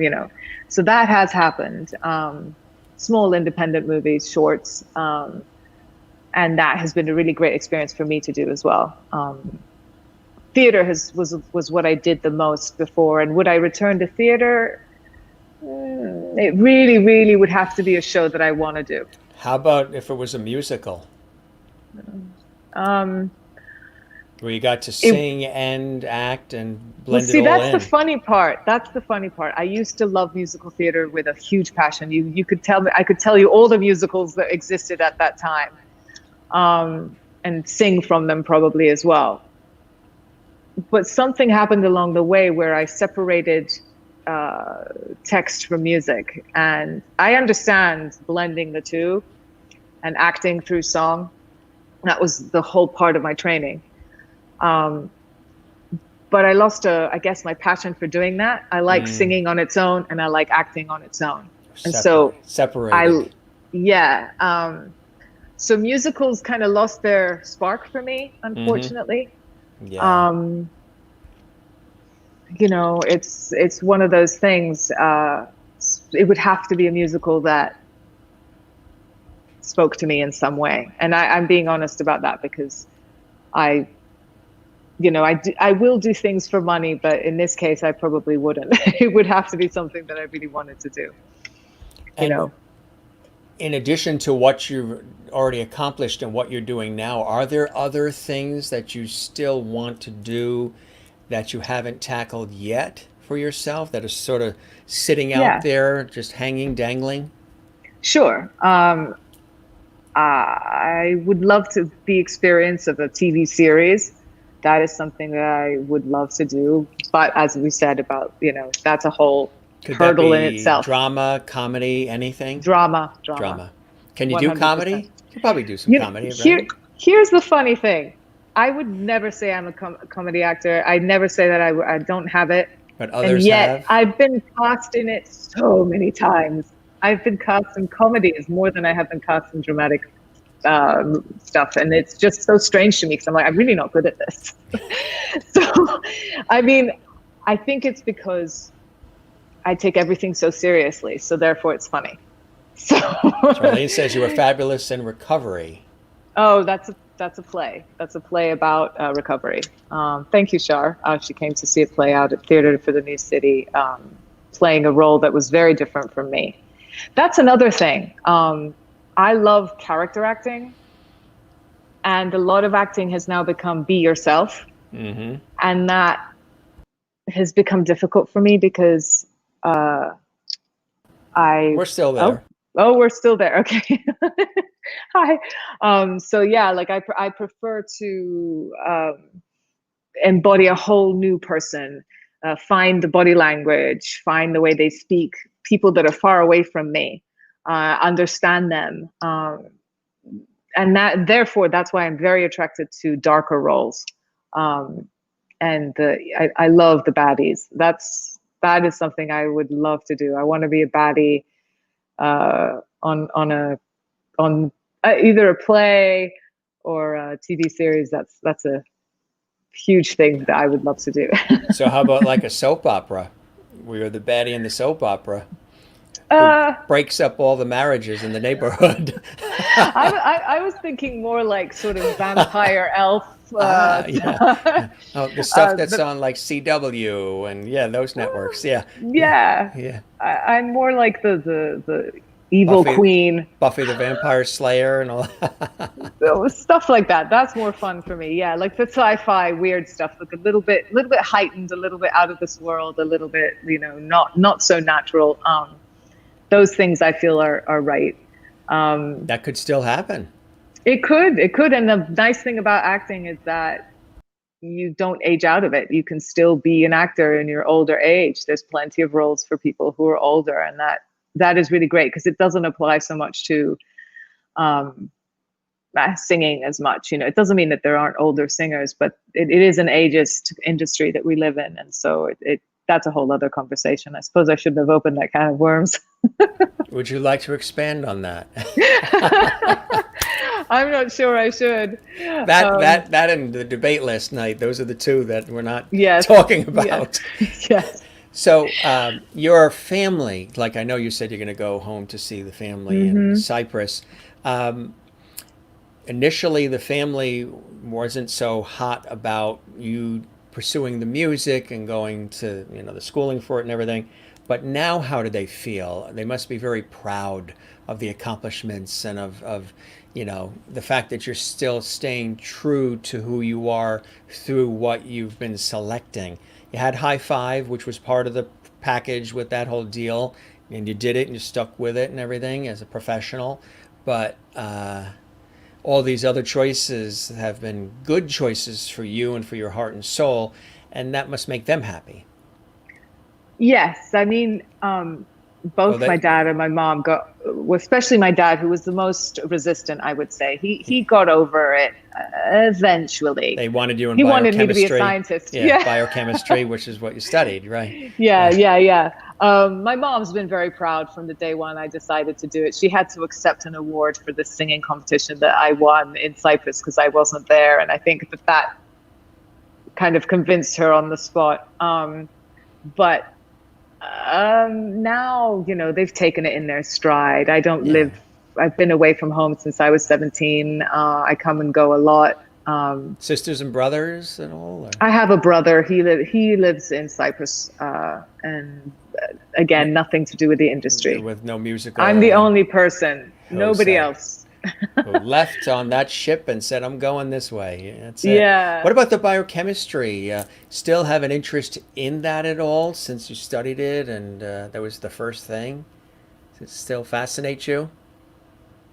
Here's the thing, in the science programs for coronavirus, it brought back a lot. I'm Like there's sure it like been a did. lot of That's what like I was thinking. explaining the RNA and all of the biochemical terms that they use. I was like, oh yeah, I vaguely remember something like that. And I guess that's also one of the reasons I am very positive that we'll get through this, because I believe in the scientific community. Right. My tutor in Imperial College was studying, at the time something quite big, and I know that they work on all of this. They're working on coronavirus 24/7. They're going to find it. They're going to solve it. Scientists are working their asses off. So I believe that we'll be through this. I don't think this is the new normal. I I refuse What to we're believe doing that. now? No, no, Yeah, no, no. no. So science is definitely in there somewhere, but forgotten. I remember there was something that was very interesting, because when I went to train for musical theater, um, using the side of my brain that wasn't scientific was really hard. It was like, how do I understand? It was really hard to understand acting. How do I become a person? How do I speak somebody else's words? That side of my brain was not stimulated. Breaking everything down, analyzing, memorize, all of the sort of analytical part of my science world was there. And so flipping over to the arts was actually quite difficult for my brain to do. And now it's all on that side. And now the science part is like, I don't know if I'm feeling very rusty at the moment. They could So probably call on you for some advice at this point. I really, I Yeah, don't know yeah, you're about that, but staying away from that. yeah, like honestly, the only thing the biochemistry helps me with right now is those medical voiceovers that I have to do.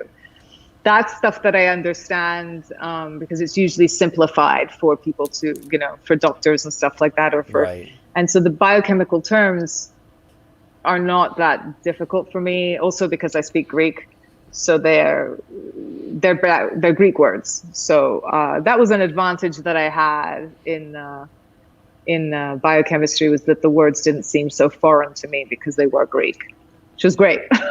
It's all great to you. Yes, it is. It is all That's Greek it. to me. Now, did you, in relation to the EP, you wanted to perform a little something for Oh my us God. Sure, I can sing a little for the bit. Lovedies? I can sing a little bit for the Lovedies. So this song is called Rich. I'm just going to sing a verse and a chorus. So it's the Okay. simple version. It's very simple. Um, and it has a whole electronic backing track of music that's been very well produced that I do not have to play at this time. But here we go. I want the perfect man, one to match my twisted mind, mood, sex, and things in common, unfazed by my historic behind. There's perfection in ambition, sacrificing all for one big goal, feeling freedom in the seduction of life's creative fishbowl. Yeah. Ooh, I wanna be rich. Yeah. Ooh, I wanna be rich. Yeah. Ooh, I wanna get by the easy way. Very nice. Very nice. That's awesome. Oh, That is thank you. really, I yeah. feel like this microphone would not be suitable for like some big belting and like that sort of stuff So that people. so those earbuds or headphones have the microphone is right there Oh, there hanging. it is. It's right there. Yeah. The audio quality Yeah. is good for that, Oh, really? For Yeah, my, yeah. what are they? Power beats or something. Right. Yeah, it's really, really good. It's got a good crisp sound, clear and crisp. Yeah. Great. Cool stuff. Great.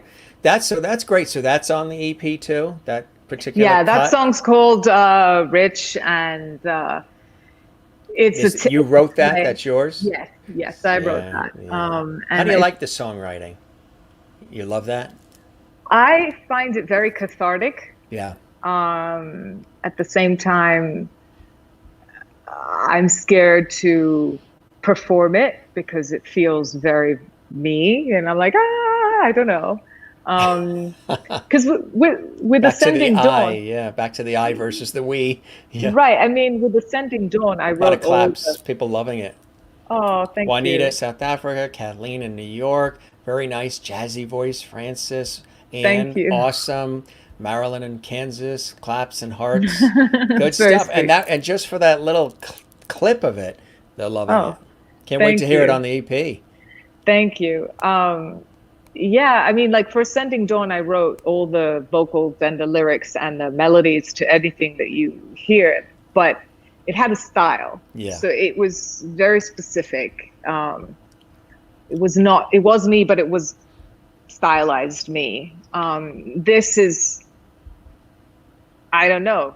I pulled it out of nowhere and it's like, okay, I want to say this right now. This is what I'm saying. What inspires you? What are some of the things that inspire you to write songs? You observing life? Is it through your experiences? What are some of the things that really Yes, inspire you for sure. to all of those Jim? things, huh? I see my Mac going to unplug. I need to go and put in a power. You mean Can your you- battery's going? Yes, my battery Yeah. is going. Yeah. Let me just go grab the outlet and I'm coming back. That's happened I'm so before. sorry. We're used to that. You And go I will ahead. answer your question. I'm Yes. coming back. Let's take a look at that chair. That's a cool chair. I'm sorry.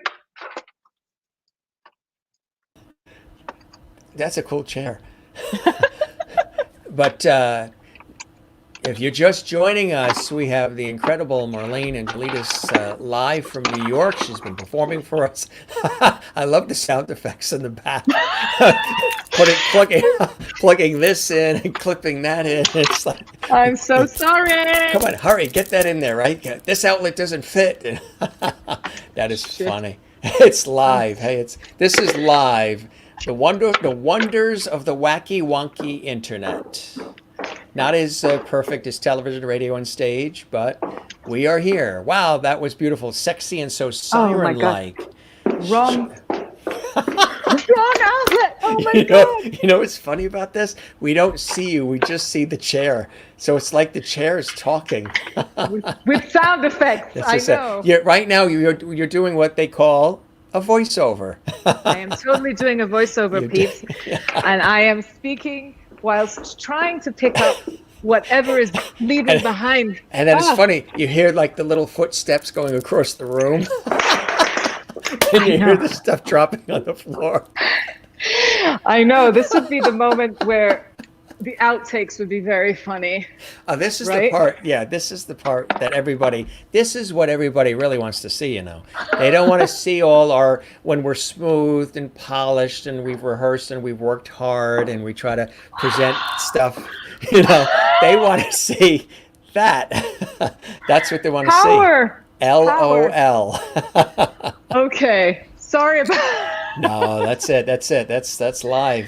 The joys of live. As far as that song, wow, that was beautiful, sexy, and so siren-like. I like that. Thank you. Thank you very Really- much. Really, really cool. That's nice. And now this is entertainment, right? Yeah, it is. This is. We're gonna go on the road as a comedy team. She and I. I think so. Can I be the slapstick partner? Right, Masters and MARLAIN, or MARLAIN and Masters. That's Eminem, the new Eminem. Smile. She's laughing her tush off, Sherry. With that was very, very funny. But yeah, you were talking a little bit about some of the things that bring you great joy in all of this, and are you an observer of life, and some of the things that inspire you as a songwriter to write the songs that you pen.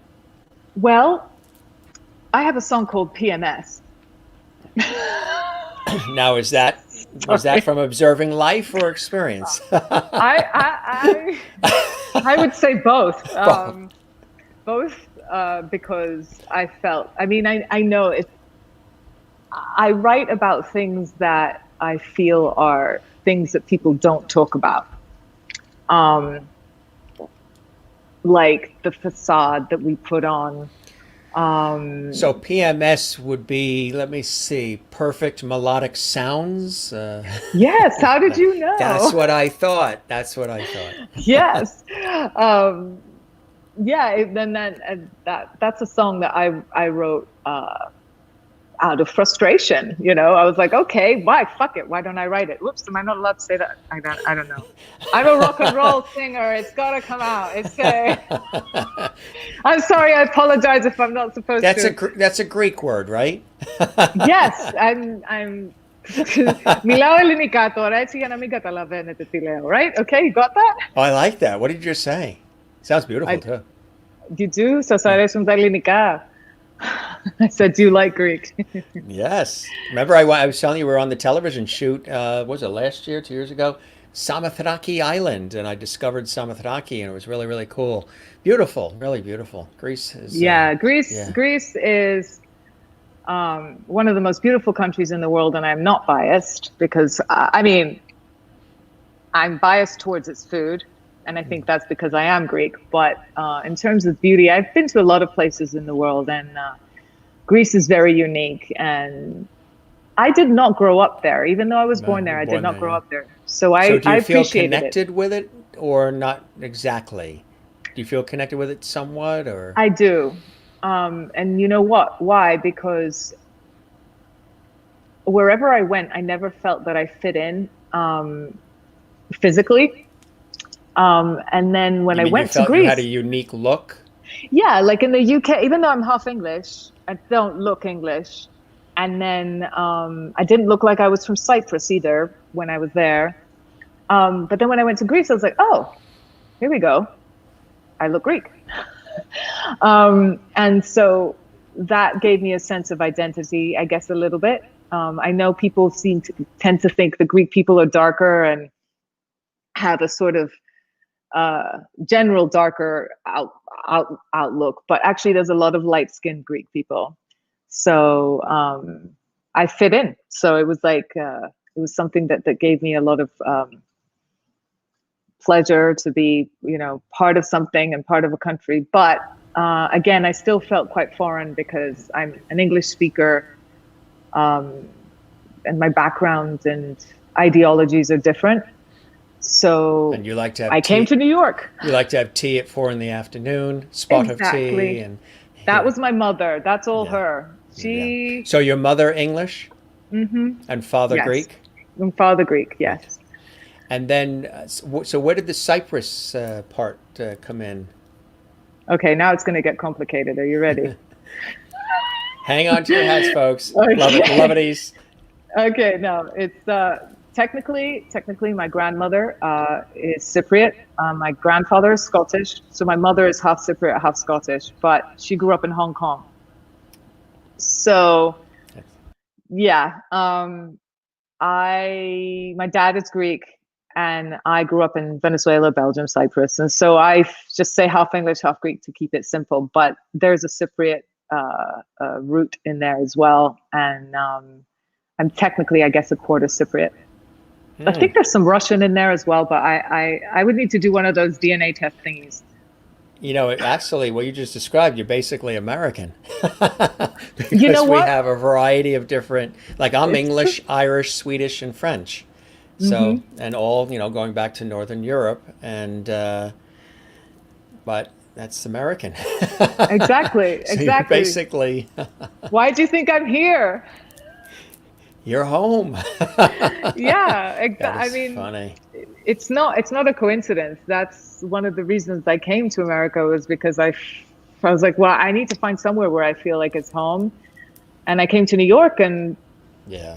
I know New York is not America, but Right. I certainly feel more at home in New York than anywhere else in the world.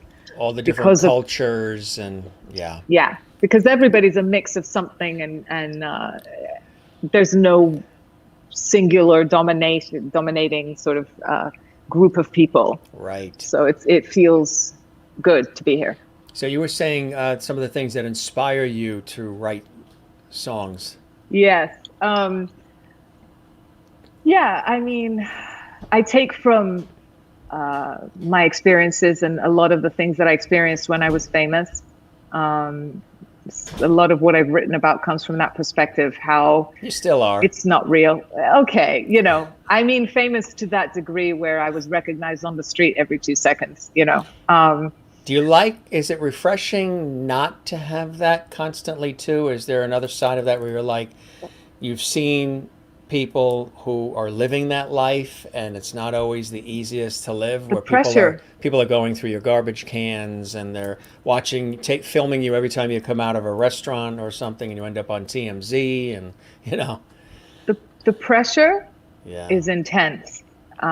To be, especially if you have like a perfectionist personality like me, I would feel like I needed to be perfect every second of the day. I'd need to look perfect, sound perfect, act perfect. I couldn't make a mistake. Uh, it felt like anything you did wrong would be on TV the next day, which it was. Now, where do you think that comes from? Are either of your parents, you had to toe the line? Were they looking for excellence all the Oh, my time? father. The father, Yeah, yeah, sort of yeah, yeah. perfectionistic, and everything had to be excellent and right and perfect Hmm. and proper order. So Hmm. you absorbed some of that. Yeah, he's a very much a he's hard on himself too. So I guess, Yeah, you know, he kind of I took that personality trait. So he's needs everything to be in order, and probably right. helps you too sometimes, right? Because you can Of stay course, focused on the dream and on the journey, of and not, course. yeah, I mean, if I didn't have that trait, I probably wouldn't have pushed as hard. Probably right. wouldn't be here. And because you know, we all suffer through difficult moments, especially when everything is going wrong. And pushing through that is hard. And I didn't quit, and that's because of that trait. I was like, no, I have to get it. Mm-hmm. So that's for that thing. I'm very grateful to my father for. I What wouldn't is have had that if he You would have wasn't like had that with that. me. Hmm. Exactly. So, what are some other things that inspire you when you write songs that you think about the experiences of life or observing life, other people, things that are. Can you be in a supermarket and see things happening and be inspired by what you're seeing there? In the supermarket, if it's something beautiful, you know, yeah, absolutely. I don't think the The location the matters the produce section, specifically. Yeah. but out in like Yeah, a beautiful field or a garden or somewhere that's I'm I beautiful and it's usually comes, you know, I hate to say the cliche that it comes from negative or painful sort of experiences, but a lot of that creativity comes from the darker moments. a lot of times, yeah. Comedy It does too. Comedians and I know, comedians, a right? lot come from circumstances that weren't the best, right? So I find that it's almost like going to therapy if I get to write it down in a sort of way that you know, can be put to music. Sort of, I'm not going to say resolves the issue, but it certainly makes me feel better in the moment, and that is really really good, really it's a really great thing to happen when it does happen. It's not always successful. I'm not always very good at it. Um, but when it does happen, I'm like, oh, this is great. And then I kind of come up with a melody line that fits it. Or it could happen the other way. Like the other day, I was on the plane. We were actually going to a gig in Colorado during coronavirus, where there was nobody sitting next to me and I had the mask on my face. And I was trying to sleep, and this melody kept like pounding away in my head. So I pulled out my iPhone and whispered it into the voice notes of the iPhone. And when I got to the hotel, I was like, I listened to it a little bit. I was like, okay, it's in my head. And then I forgot about it. And then when I got back to New York, I was like, you know what? I'm going to go to that and see if I can write lyrics to it. And I started writing lyrics. And it's this weird, I like playing with rhythm and tempo. The song I sang doesn't do that, but some of the other songs, including PMS, plays with rhythm and time signatures, which I love. So this new song kind of does that. And I called David, my producer. I'm like, you know what? I have this idea. Do you want me to put it down? So I put it down, a sort of verse and chorus idea, some with lyrics, some with not lyrics, some just melody. And he's going to produce it. That's going to be the 4th song. And that happened out of going on a plane to Colorado with a mask on my face. Yeah. So, you know, that just happened then. And I can't say what it is that makes that happen. It just happens in the moment, like, oh, boom, I have to write this down, or I have to sing it into my phone. Right, exactly. Yeah. Are you creative at nighttime when everything is quieter?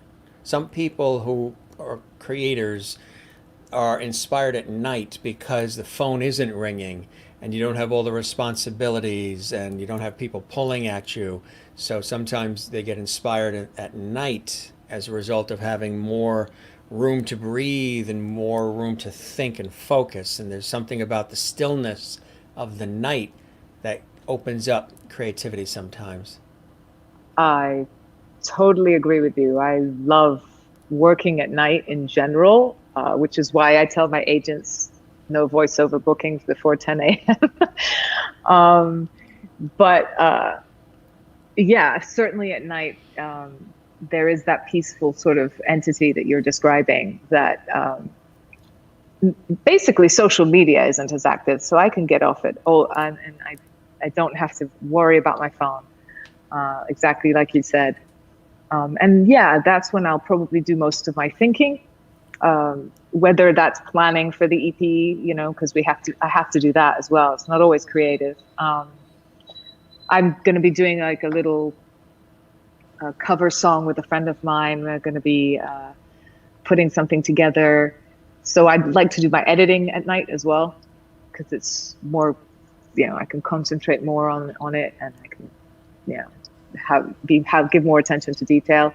So yeah, for sure, nighttime, night person here. Same as my boyfriend. He's a drummer, and he writes his music in the studio at that time.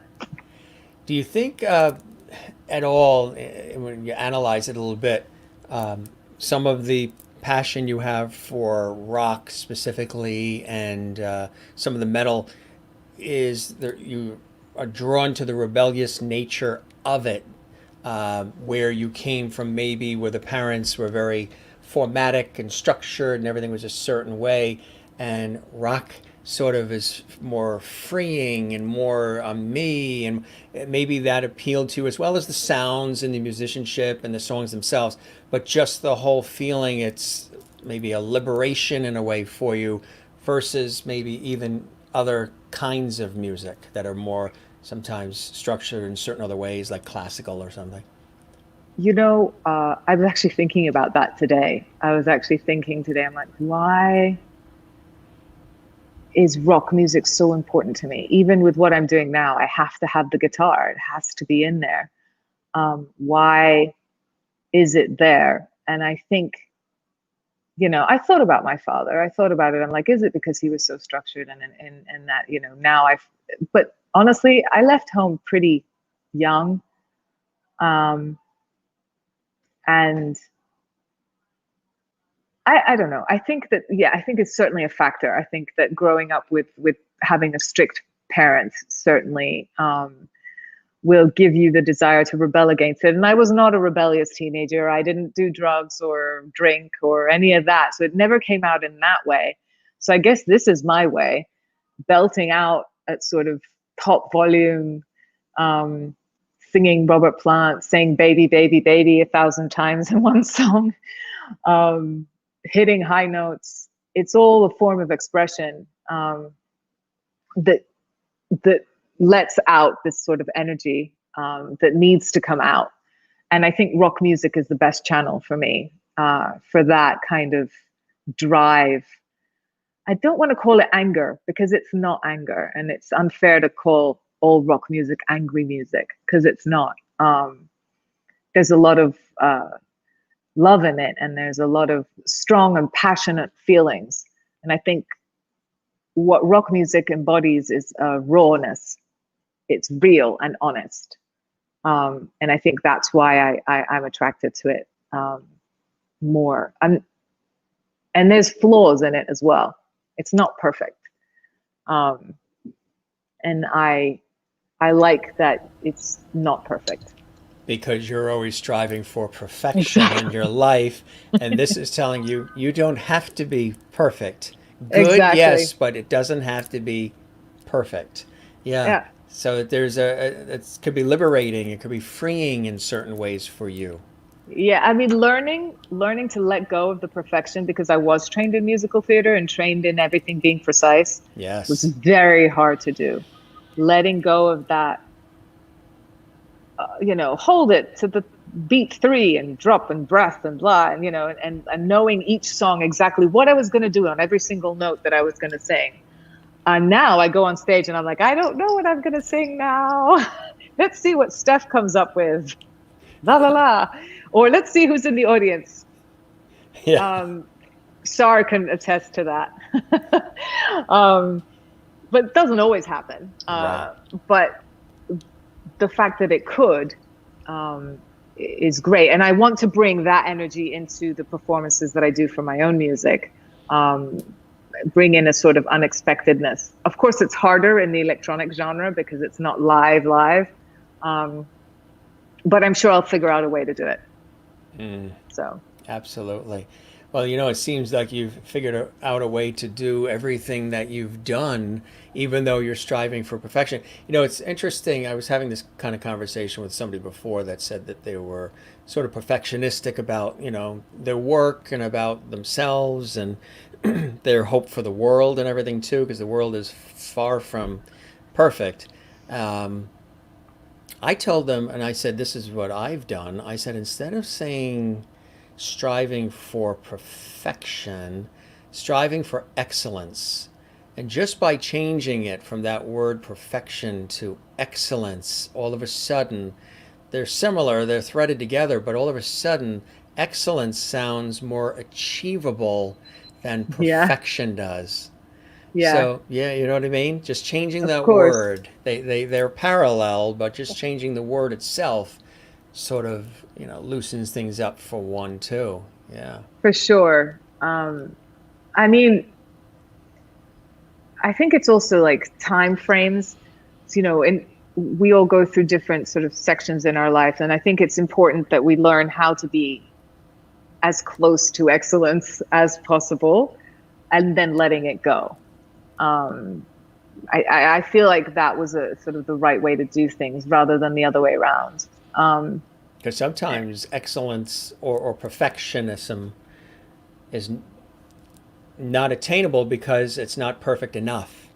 It's not, right. well, I can if I tweak it more, or if I change this, or if I, keep playing with it, it's never finished. It's never done. It's never sent out to the world, because you're always working on it. You're always trying to make it perfect so everybody loves it as soon as they see it, and there's no rejection and there's no criticism and there's nothing they could possibly say, because you worked so hard to make it perfect. So but that takes time, that sort of takes time to. And can you ever get there? I mean, I don't know if you can ever get there. There's I no mean, such thing. Yeah, I think the only thing perfect is a baby born or something. Yeah, I don't know. Yeah. And I actually think what makes things, I'd never thought this way before. But is this what coming makes with things, time? You've been thinking about it lately? Yes. Yeah. What makes things perfect are the imperfections. It's perfectly imperfect. And there's truth to that. Definitely see that. I was saying that about dogs. I know we were talking about dogs, and I have a rescue dog from Korea, and I can't find an ugly dog. I just can't, because they're all so cute and unique, even in their imperfections. And that's the same with humans. It's just that it's harder for us humans to see humans that way. Well, remember what you were saying when you were, a kid or a teenager or whatever, you never felt that you were fitting in yourself to Hmm. areas, and then you realize that, you have this beauty and uniqueness that, actually stands out and isn't like cookie cutter, which actually is a great thing to Hmm. embrace.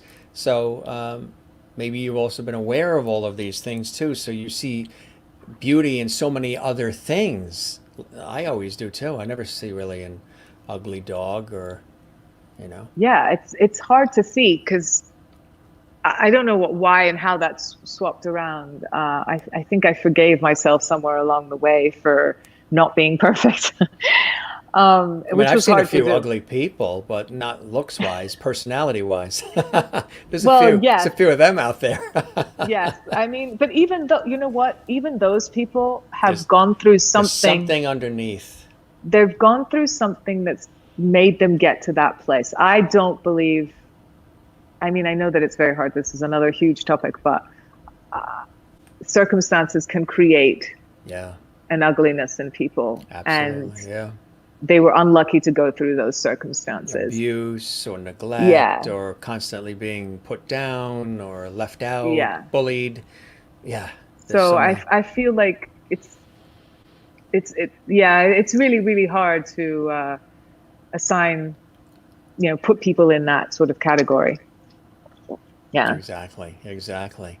You're amazing. You really, really are. And you have so Oh, much more thank to you. give and so much more to do. And I tell you, you've had a cool ride. It's taken you into a lot of different areas. And what's cool about it, Marlene, is you've soaked up the various things. You've seen like the commercial side with High Five, and then you've had the, traditional training and living in these different places and different cultures you've been And no exposed to around the work, world, no and work. no work as well. So from the top to not to, and at the same time, still creating, still being positive, still inspiring.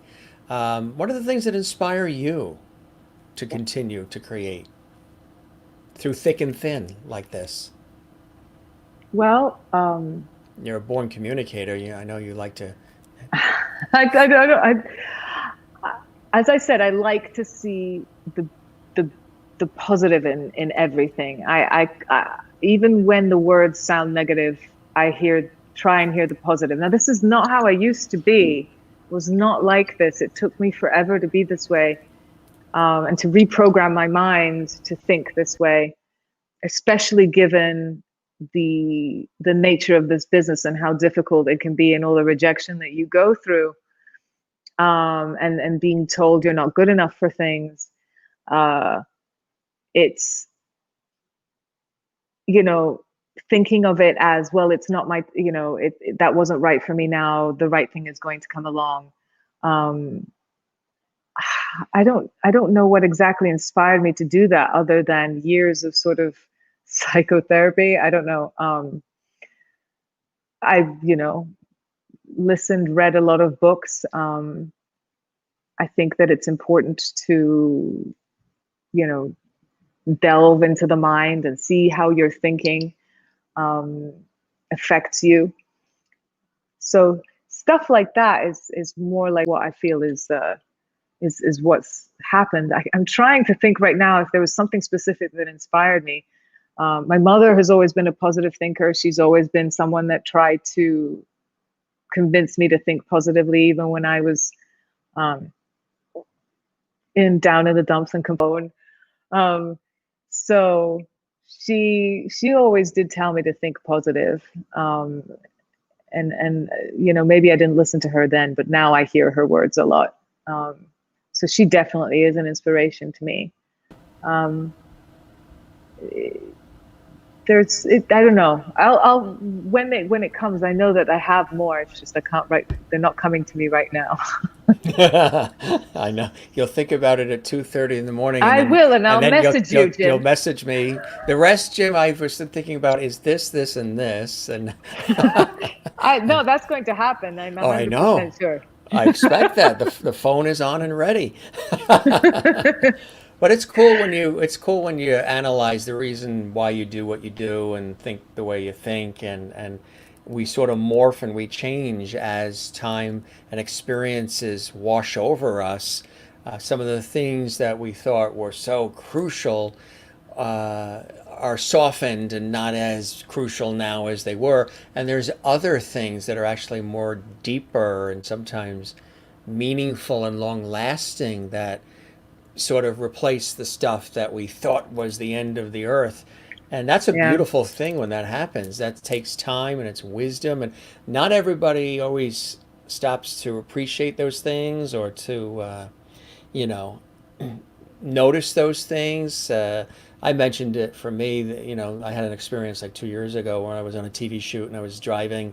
After the TV shoot, we were in Las Vegas and we were driving. Not no, this actually wasn't we. This was I. This one wasn't a we situation. It was an I. The crew left. We were done with the shoot. Everybody left. They went back to LA, and it was me and the rental car. And I was driving around this town called Pahrump, Nevada, and it was really, really cool. And real desert town in Nevada, just west of Las Vegas. And the shoot we did was featuring this brilliant oil painter in Nevada, just west of Vegas. And we did the whole interview, and I did the whole TV shoot with her and her husband. It was terrific. And when we were done, everybody dispersed, but I still had like a day and a half left before my flight from Vegas headed back east. So I had the rental car and I was driving around, and I'm very visual and I like to explore the nooks and crannies of everywhere I go and see what makes a place tick and, what is this desert town all about. So I kept seeing these signs for Death Valley. And I'm like, Death Valley. I mean, you see that on television, you see that in the movies. It's like very ominous, and it's like the end of the earth, and it's like 130 degrees and wild weather, and this road that goes on endlessly forever to nowhere. And people have died in Death Valley and all kinds of different things. It's just really amazing.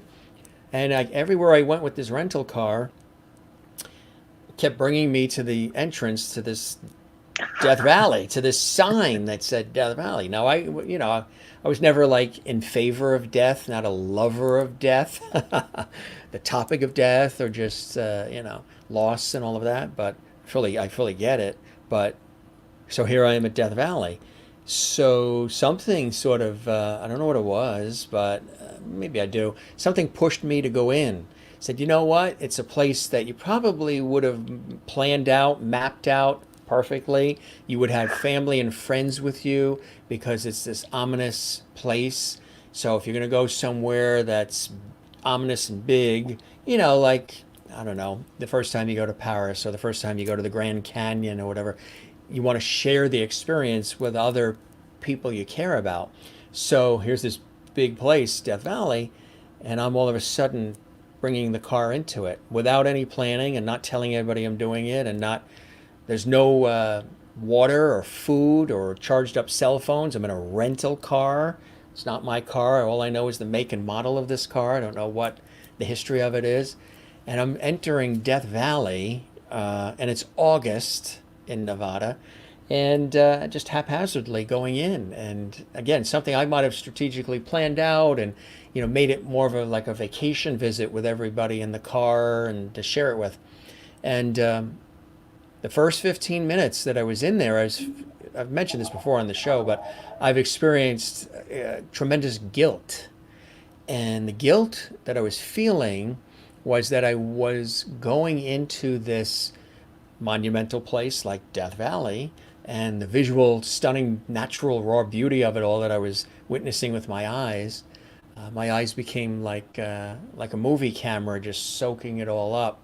But that I was not sharing this monumental nature, this experience with anybody else in the car, because I was on a television shoot. I was doing my professional work, and there aren't family and friends in the car with you.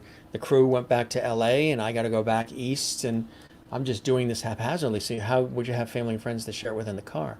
So I felt guilty that I was seeing all this incredibleness myself without sharing, because I'm very communal. I like to be in a movie theater and we're all there together and we're all watching the same movie. We're all feeling the same thing. I think this is why I like hosting, because I like creating experiences and I like creating things that bring people together and we all feel sort of the same thing, like Christmas Day. Well, generally feeling the same thing with the music and the food and the family and the whole thing of the day. So none of that was occurring because I was alone in the car. So I felt this tremendous guilt for about 15, 20 minutes. And I felt like I was given a choice to either turn the car around and go back to the hotel and say, you know what, maybe one day I'll come back. One day I'll come back to this monumental place, or this place that I put on a pedestal, Death Valley, and I'll come with family and friends. But then I felt like I was given an option by like a divine, a Mother Nature, planet Earth that said, hey, take a look at what you're experiencing here. You could turn the car back and go back to the hotel, and maybe one day you'll come back to Pahrump, Nevada, and go to Death Valley. Maybe you'll never be brought here again. Who knows? But you have another choice, and that's to keep going and to see what happens and to take the risk and to just go and experience it. Just keep going on that road where you don't know where the twists and turns are. You don't know where it leads to. It goes on for hours. The weather is crazy. Anything can happen, and there's no supermarkets and real gas stations and places to stop, phone booths. So I felt like I was given a choice, and I took the choice to continue to go. And by going, the weight of the family and friends and loved ones not being in the car, experiencing this communally with me, was lifting. Like, okay, it's all right that I'm the only one here seeing all this incredibleness that I'm seeing, taking pictures and really experiencing this. It's okay.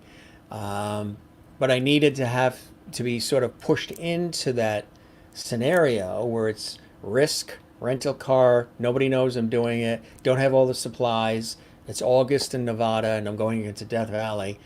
I needed to have everything be the opposite of maybe the way I would have sort of planned it out. And it became liberating because that sensation of feeling guilt that I wasn't sharing this with other people, why do I get to see all of this and experience Death Valley myself, sort of was fading. And the guilt was fading. So I drove all the way through, and then I drove all the way back, which was really incredible, and stopped off a couple of times, take some pictures and things of that nature. And then on the way back, it was extraordinary too, because I was really feeling three major sensations. Well, when I was driving through, I did feel three things that I thought were really strong. I did feel the presence of some sort of a divine, something larger than myself, in this expansive open area of Death Valley. I did feel like I was totally in touch with raw nature. It was all around me. It was probably peeking through the shrubs or whatever. I was surrounded by nature at its rawest. And also I felt the energy of the earth. I felt, because it's all stripped desert and there's no trees and lush lawns and cityscapes and mountains and ocean, which is my go-to place growing up along the coast, my Zen go-to place has always been the ocean. I'm very in tune with the ocean. I swim it, surf it, walk it, boogie board it. The ocean is my place. So it couldn't be the ocean because that's the Zen place. It had to be a place that's opposite of Zen. It had to be risk, throw yourself in there and see what happens, challenge yourself. So I felt the presence of those three energies pretty strongly. So I came back, came through it all. And people have said, wow, that's an amazing story. What did you get out of that? What was the big thing with it? And I said, well, I realized that there's going to be experiences in my life and in anybody's life that are meant just for me. That was a moment where there was nobody else in the car because logistically there wasn't supposed to be, because your family and friends aren't there in that town. So that was meant to be an experience that's just for you at that time in your life, and that's perfectly fine. Soak it up, let it happen, and enjoy it. Don't feel guilty that you're not sharing it with other people, because in a way, when you tell the story, you will be sharing it. And when I've told the story, people have said, I didn't need to be in the car with you because the way you're describing it, I feel like I'm in the car with you already. The other thing I felt was which I think was really something cool, was the understanding that the Earth will continue to spin on its axis regardless of whether I save it all the time. Rescuer, caretaker, don't worry about it, I got it, you go home, don't worry about it, okay, I'll take care of it, don't worry about it, I'll fix it, okay, it's under control, you go home, you go, relax, breathe, I'm a Libra, so I'm balanced in harmony. So, you go take care of it, don't worry, give it to me, I'll take it, I'll carry it. Always been like that. And I think my family's like that too. They're caretakers. They run to each other's aid. They worry about each other. So it's in tune with what I'm used to. And that lifted a little bit and saying, you know what? The Earth is going to still spin, and people will figure out sometimes some of their own problems. And you don't always have to, you can't put out everybody else's fires. If you have a little fire simmering there, that's your own. You got to put out your fire first before you can run to everybody else's fire and help them put their fires out. So that was really cool, liberating. And then the third thing was every time I've been on an airplane, I never liked when the flight attendant would say, well, in the event we need, there's the pressurization, we need oxygen and those masks are going to drop. Put it on you first before you help anybody else. I've always thought, help thy fellow man. No, that's selfish, that's greedy. No, I want to get it on them first, so I'll feel comfortable that's on them, and then I'll put it on me next. And I've been told by a million people, and I've now finally understand that you got to put the oxygen mask on you first before you can put it on other people and help other people. You also have to set boundaries, which wasn't something that I always did. I was always, yes, sure, okay, no problem. Yep, okay, sure, absolutely. And have set boundaries, and it's been terrific because, when you set boundaries, sometimes some people, or you can't always run to every issue that's going on constantly. Some people fall off the face of the earth. But those were people who were just there because you were always doing everything for them. But what it does also is it opens up this whole other world of all these other people who are attracted to sort of this feeling that you have that, you're in touch with self. One of my friends, I was telling him, he writes this book called The Thought Exchange, and he does these various, he's actually a composer. And we were talking about it, and he said, what happened to you when you went to Death Valley? I said, what? He said, Jim, you were in touch with self. It was only you in the car, you driving through there, you experiencing these feelings. It was totally you and the car, and that was it. You felt energy of divine and planet Earth and nature with you, but technically it was you and self. And because you were not with all these other people, which you really crave and enjoy. You like communal, you love holidays, you like to be at a table with all the family, you love, gatherings and communal stuff. Being in a studio, stage, whatever it is, you just like the communal experience. As much as I like quiet time, you like that communal experience too. You feed off that energy and you give it back. None of that was there. So this was you and you and you. And to hear it that way was really, really cool. And I totally get, those three sensations. And I've held true to them too. The mask on me first, and I will be right there to help the other person. The world's going to spin, whether I rescue it and put out all its fires all the time. And there's going to be experiences, some magical thing that happens right before me. And I don't have time to call somebody else to get them over here to experience it with me because it's meant to happen to me right then and there. And that's perfectly fine because each of us have these experiences. A couple people have said, I said, well, why did this happen now? Why didn't it happen when I was 19 or 25 or what have you? And they said it wasn't supposed to. You wouldn't have recognized it. You might not have noticed it. You might have shunned it, pushed it away, and you weren't ready for that. And that was really a cool experience. People told me to write a book. There's so much more to it, but that's the nutshell version. But to write a book about it and expand on it further, I've done a couple of quick videos on it. I've told certain people. It's only recently, since I started this show, that I started actually sharing that story. To me, that would be something a little bit personal, something, I would hold into me and maybe the close-knit family or something. Mm-hmm. But I think when I tell this story, other people are inspired by it. They're like, oh my Mm-hmm. God, what happened to you was you were given a gift. When you Mm-hmm. that car kept taking you to the entrance of Death Valley, that was a message, that was a gift. And what you did was, as opposed to pushing the gift away, you took the gift and you went in, and that's what you experienced. I think it was amazing. I don't know. Yeah, it sounds amazing to me. I knew you would Yeah, get it. That's why I'm sharing yeah, it with you. I knew you'd get this sort for of sure. way of thinking, but it was really incredible. It was I consider that life changing. That was, people will say, It, what's a life changing? Somebody interviewed me on another show recently, and they said, we want to just know one recent life changing thing that happened to you. I say, well, let me tell you about the Death Valley story. And that was it. right. I mean, it's very strong and powerful what you just described, and that you recognized it that way. And yeah, I think that if you weren't ready for it, you wouldn't have seen it when it came. So yes, things happening in the at the time they need to happen, and also finding a strong sense of self is very important. And that was something I learned really late too. So, learning to love yourself. It sounds so cliche.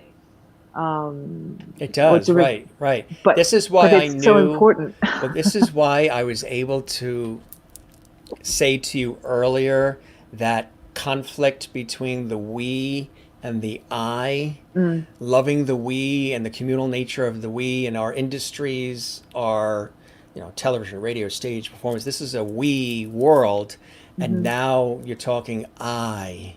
It's self. It's self. It's all Yeah. self, and it's an interesting thing when you are met with self. If you're so loving and passionate about inspiring other people and taking care of other people and creating experiences and mood and feeling for others, and you get the pleasure and the fulfillment from providing those experiences for the rest of the world, but now you're looking in the mirror and now it's you, and now you have to do the same for yourself.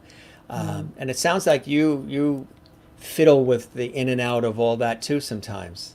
Yeah, for sure. For sure. I mean, it's certainly the guilt that you're describing. I mean, I've been feeling it recently.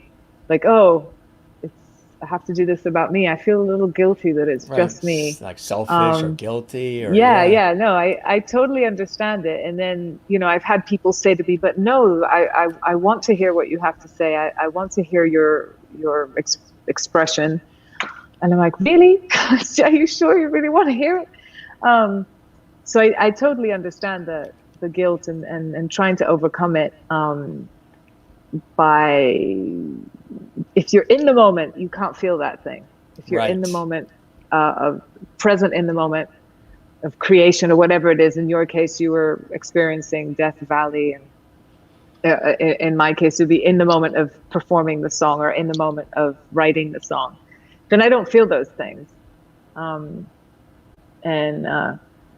Yeah, it's something I think that you learn with time, and I don't know. So maybe some young people are blessed with it early. I don't know. I don't know. Do you find that you're a caretaker type? Are you always trying to help other people, always trying to make sure everybody has what they need I before yourself? um I find that I not as much not like that. It comes out in a different way. It comes out in I sense what people are feeling. It's like intuitive. Yeah, and the sometimes my empathy appears off-putting because it's so intense. I have to kind of push back a little bit, and I if I feel it's something I can involve myself in, then I do. Sometimes I can feel it's so intense that even if I try and get involved, it's not going to be helpful. And I feel people's pain, and I feel people's trials, and that can be Losses. really Yeah. hard. Yeah. Yeah. So you created boundaries for yourself too then. Yeah, I've become a little bit of a, I don't want to say a loner, but I am a little bit the opposite of you. I don't surround myself with friends and family a lot because it's intense. So even though on stage, it's a whole other thing. It's not so personal, and I don't get that. I get a different kind of feeling. I get a group feeling. I don't get individual feeling. Right. It's the we, yeah.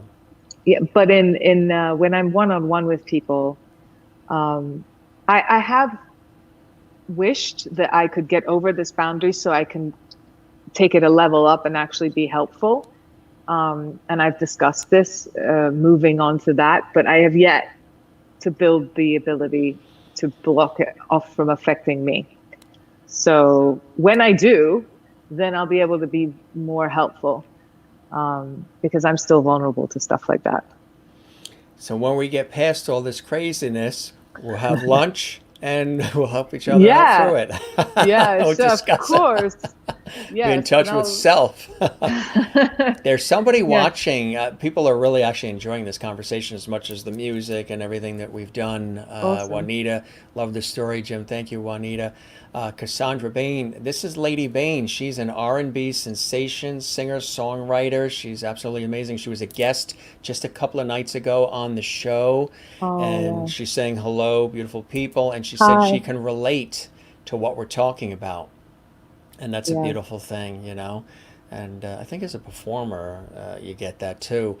I also get your thoughts, Jim Masters. Thank you, Francis. And like the time you left your meet and greet to come be with me because you sensed what I was feeling sad. So you did that.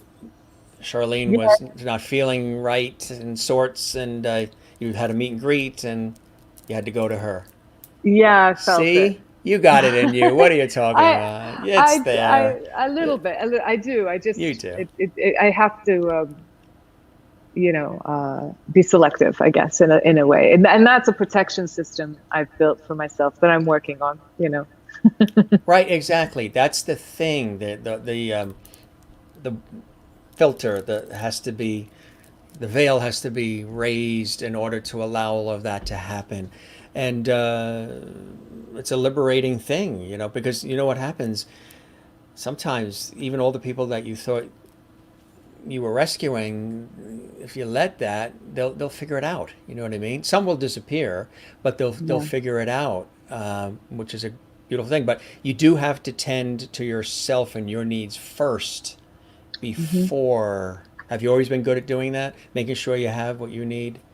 No, which is why I've become better at it. And actually, this is going to sound funny. I did a bikini competition last year, a bodybuilding bikini competition. And fuck, who does that, right? And I went through this very rigorous food program, right? The eating program that you had to do to do this. And it was my first time. I'm not I did not qualify or anything, but I did go through all the procedure, and I hit this point where it felt very zen. And I had a different communication with myself. And I don't know I don't know what it is that triggered it exactly. Was it the fact that I was looking after myself in a certain way? The focus was a certain way. But this zen moment of, I really understood myself in that moment. And then I felt so much stronger. I felt like I could be this more helpful person and feel like I could be there for people. I do have to say that since then, that has gone away, and I am looking for that feeling again. And I do want to do another bikini competition just to reach this point. And I know it sounds so silly, but I want to get back to this zen moment. And it happened through, being strict with food and looking after myself in a certain way, in a very rigorous way. Perhaps it was that. But yeah, I long for that experience quite a bit actually since then. And so, yeah, I know it sounds weird. Do you do a lot of self-examination? Do you find Yeah. yourself fascinating sometimes? Ooh, why did I say that? Oh, that was funny, which is a really cool thing. I've been doing that probably I a wouldn't say I lot, find but myself fascinating. No. or funny. Oh no, I definitely don't You're think not I'm funny. funny. I definitely don't think I'm funny. Um, but what I do find is that I think a lot about how I'm feeling, especially when it comes to negative emotions, because they're so destructive, and I try and break them down so that I can get over them and move on, and you know, not feel so negative. Um, and I think that's where the sense of going towards the positive comes from, because I try and break down the negative to a point where I understand it and it dissipates. So you've So certainly been able to, work with that during everything we've gone through this year, then, with all the I've tried. negative around us. Yeah. I've tried, Yeah. it's as much as I can. As I say, I do believe we're going to get through this. I really Right. believe in the scientific community. I believe in I believe in the human body, Yeah. that the immunity will come. Right. I believe in science. So I do feel that way. I'm not just saying it.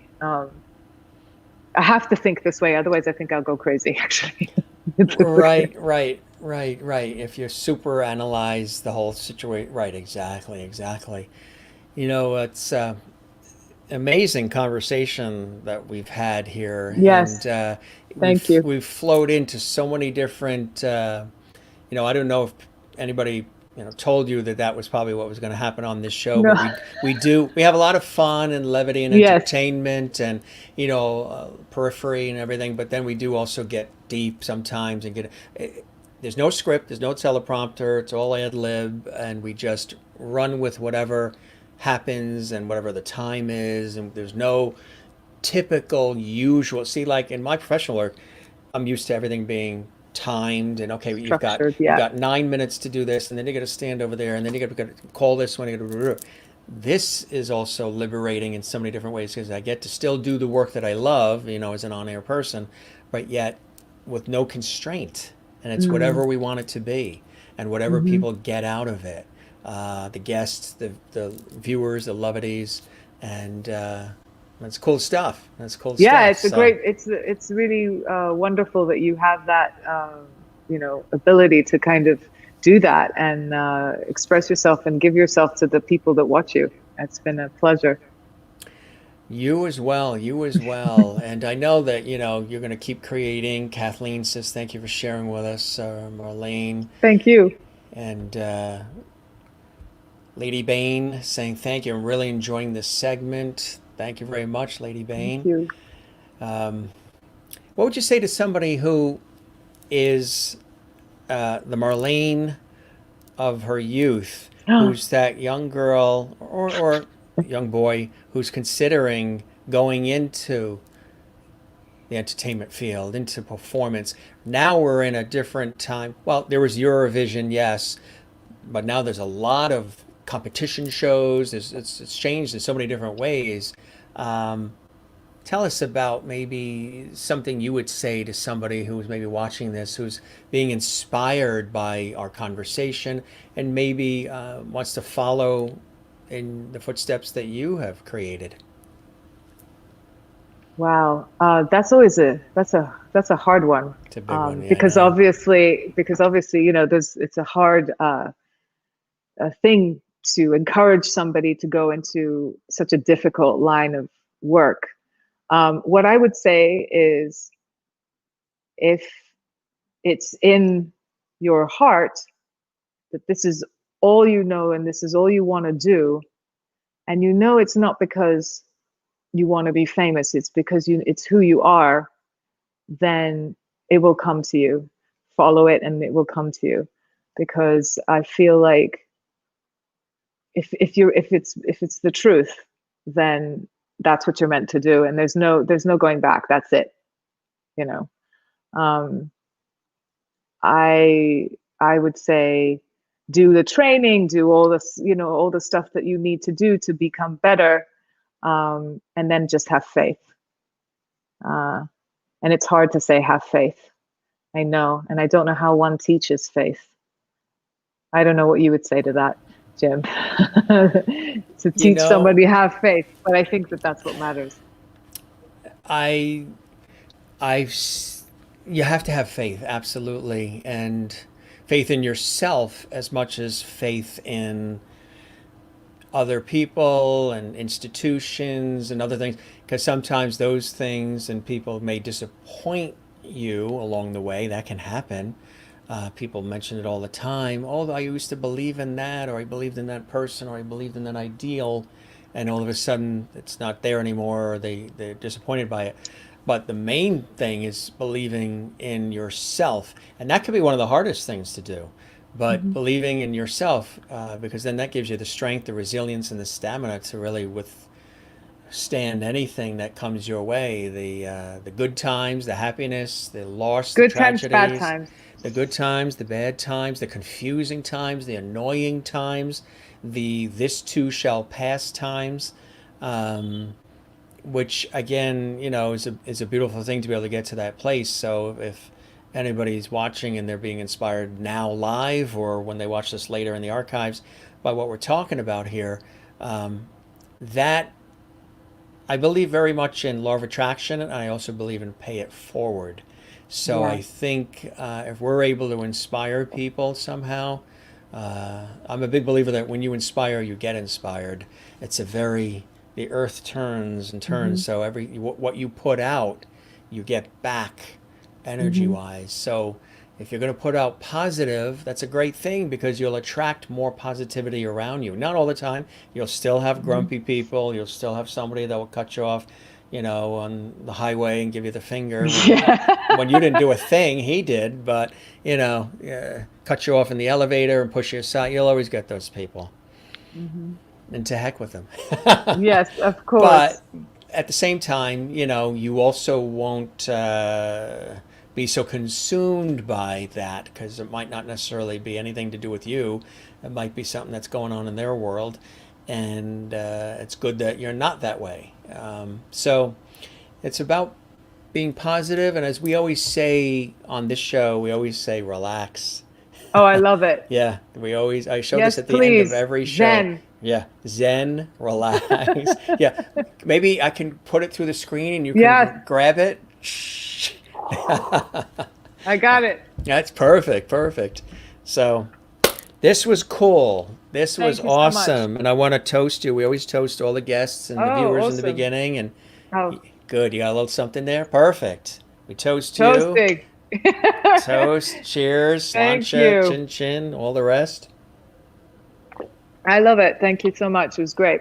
Yeah, I hope the show met your expectations and that you enjoyed your time with me as much as I have with Of you. course, I did. Thank you so much for having me. And it's made me think a lot, and it's going to make me continue thinking. And I will be writing to you, as I said, with lots of information that I forgot to say now.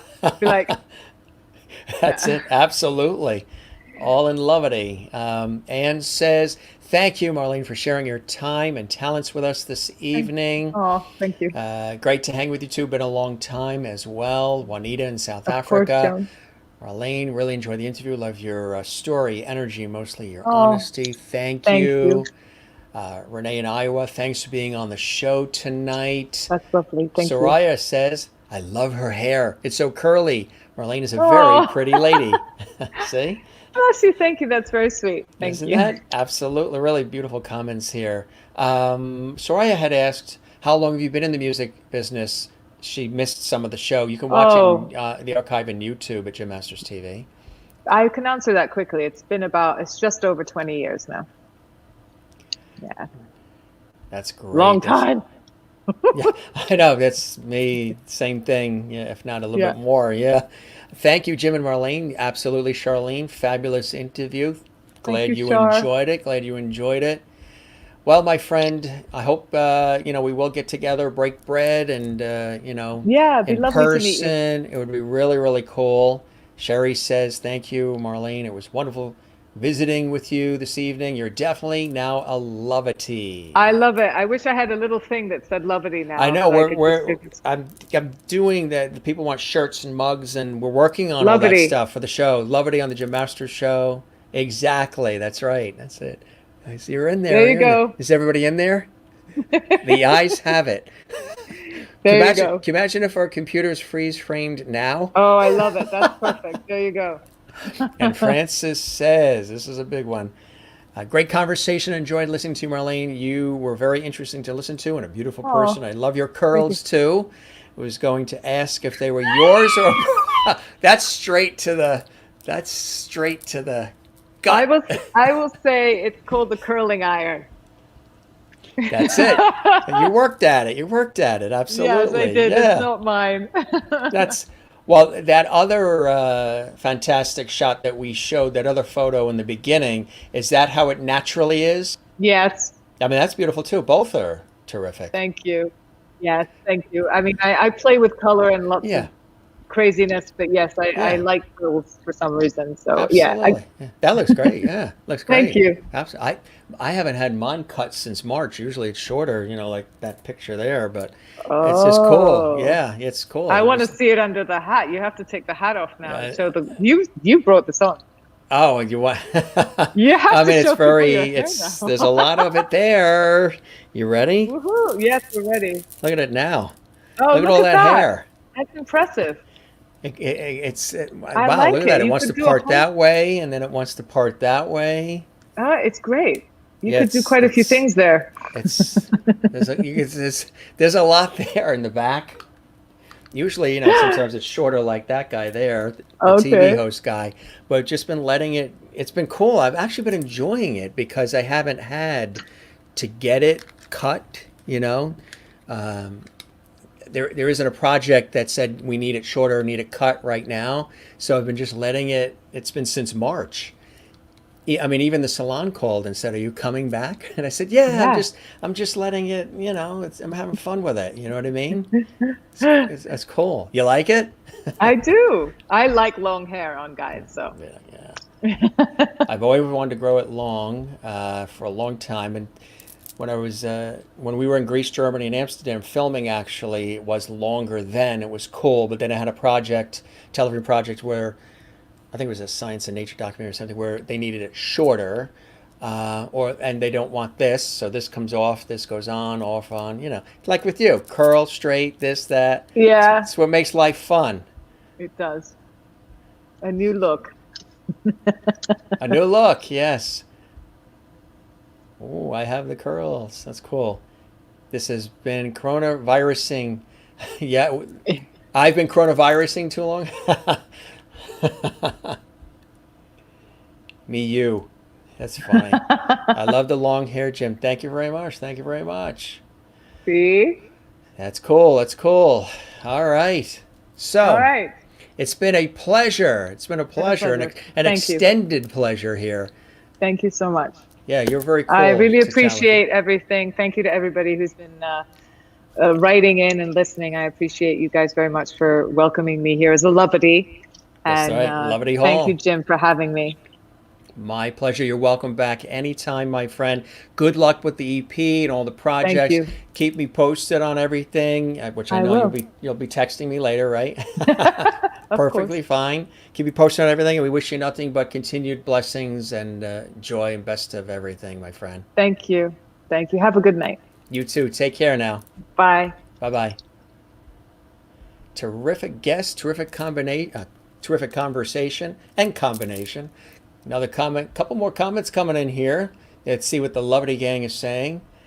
She got me to take the hat off. Wow. Well, you guys brought up her curls, so she got me to take the hat off, and then whoosh. It is long. I guess I could take the hat off, but it's not styled in the way that I want it to be styled. I'm on TV. I want it styled a certain way, but it is long, isn't it? Wow. Look how long that. That is what you call long. Very long. I mean, it's going however, sometimes I style it this way, sometimes I style it that way.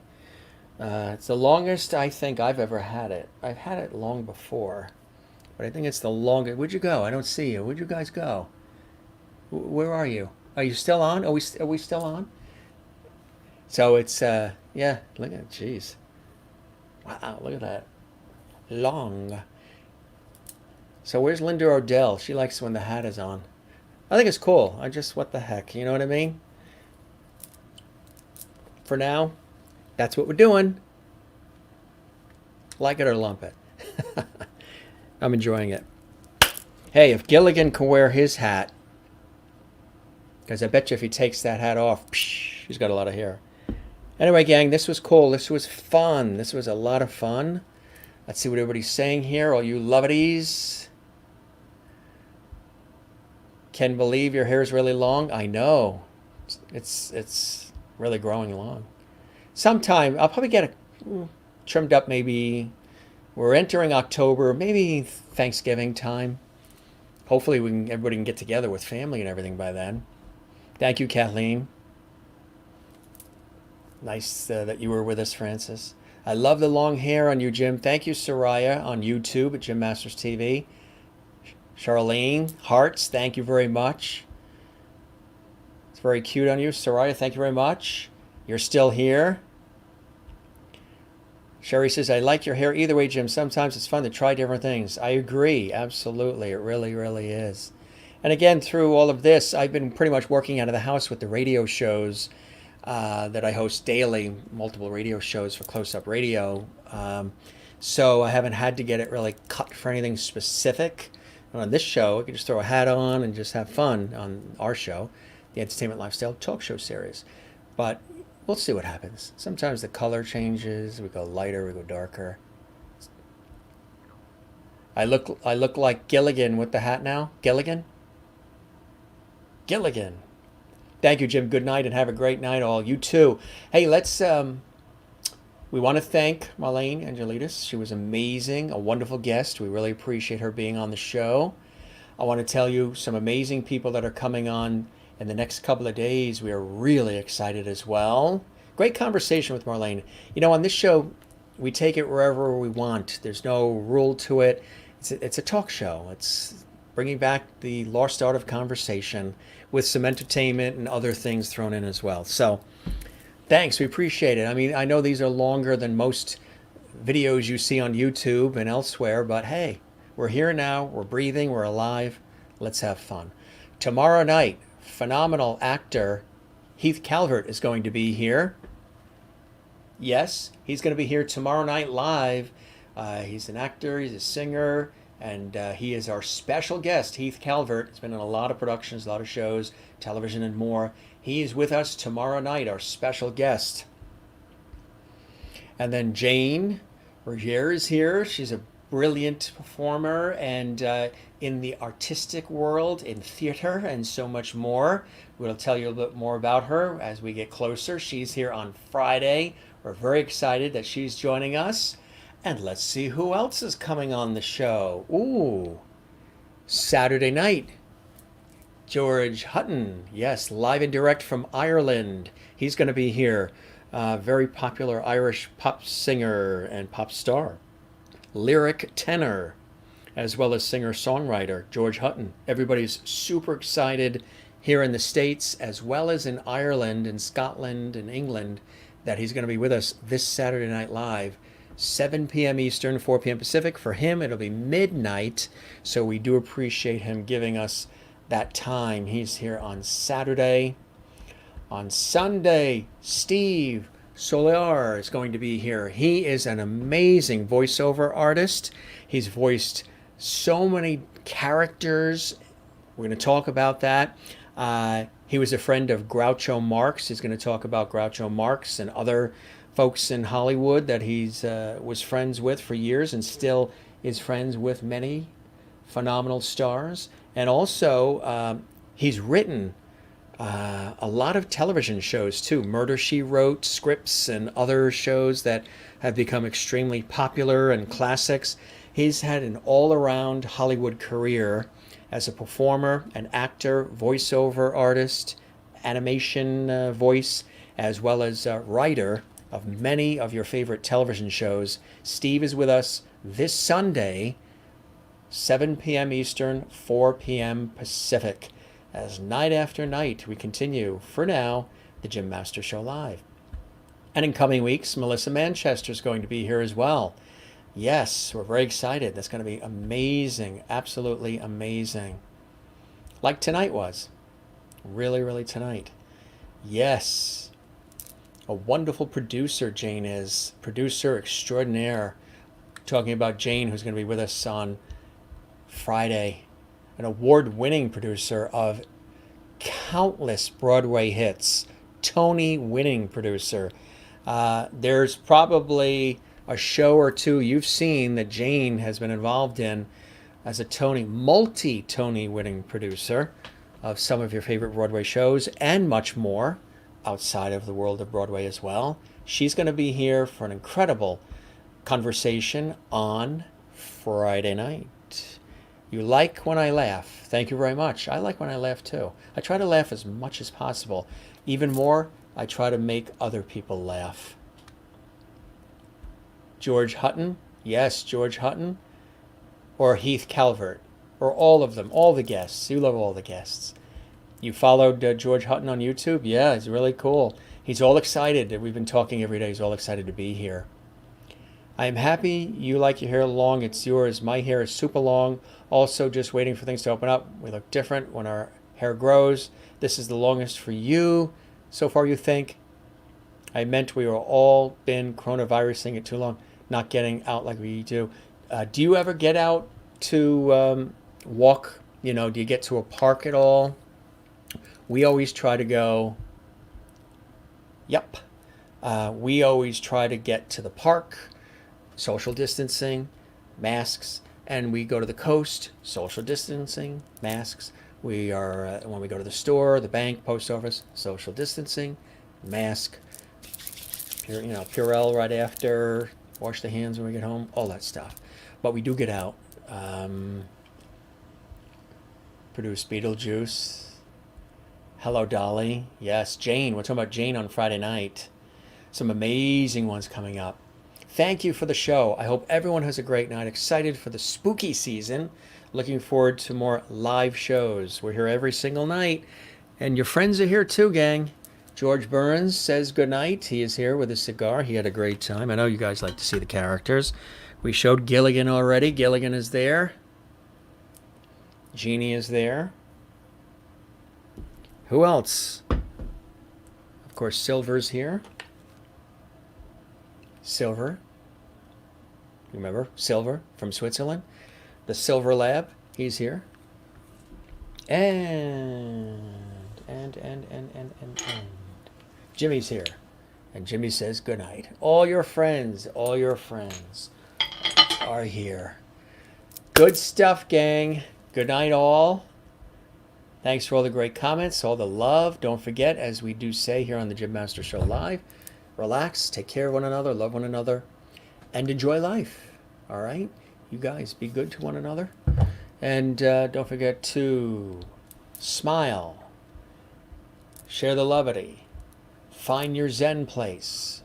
Mine again, with loved ones and friends, the career, family, as well as cycling, tennis, swimming, music, all kinds of different things. So, find your Zen place as well. Soraya says, I think you should interview the winner of last week's America's Got Talent, Brandon Leake. He won the $1 million. That's right, I saw that. That would be a good interview. He might be a little tied up right now. However, we did have the 6th season winner. Did you see that interview, Soraya? If you go back in the archives at Jim Masters TV, we had Landau Eugene Murphy Jr. on, who won season 6 of America's Got Talent. And we had an extraordinary extended interview with him here on the Jim Masters Show Live. So if you go back in the archives, if you didn't see it, on YouTube at Jim Masters TV, it's there. But yeah, Brandon would be great. I'll have to make some phone calls. All right, gang, we're going to wrap up. We've got a lot of great guests and special shows and so much more coming up. And love. And just got a nice message, private message that came in from MARLAIN. Again, we thank her very much for joining us on the show. She was fantastic. Cool conversation. You know, it went into a lot of different directions, and I thought that was absolutely awesome. Claudia says, good night, God bless, and levity. You too. All right, gang, this is your host, Jim Masters. Thank you for your time this time. Till next time, we shall see you tomorrow night. Actor Heath Calvert is going to be here. We're going to have a great conversation and lots more. We appreciate it. And then a whole weekend and lots of days of great guests and levity and lots more. I'm just looking at all these great comments. Hearts, hearts, hearts from Kathleen in New York. You too as well. Good night, Anne and Jim and everybody. Thank you very much. And thanks for tuning in and sharing your experiences with us here on the Jim Masters Show Live. Good night, everybody. We'll see you tomorrow. Thanks for being with us. You're always a pleasure to have in my company, and I hope I am in yours. Take care. We'll see you tomorrow. Bye-bye.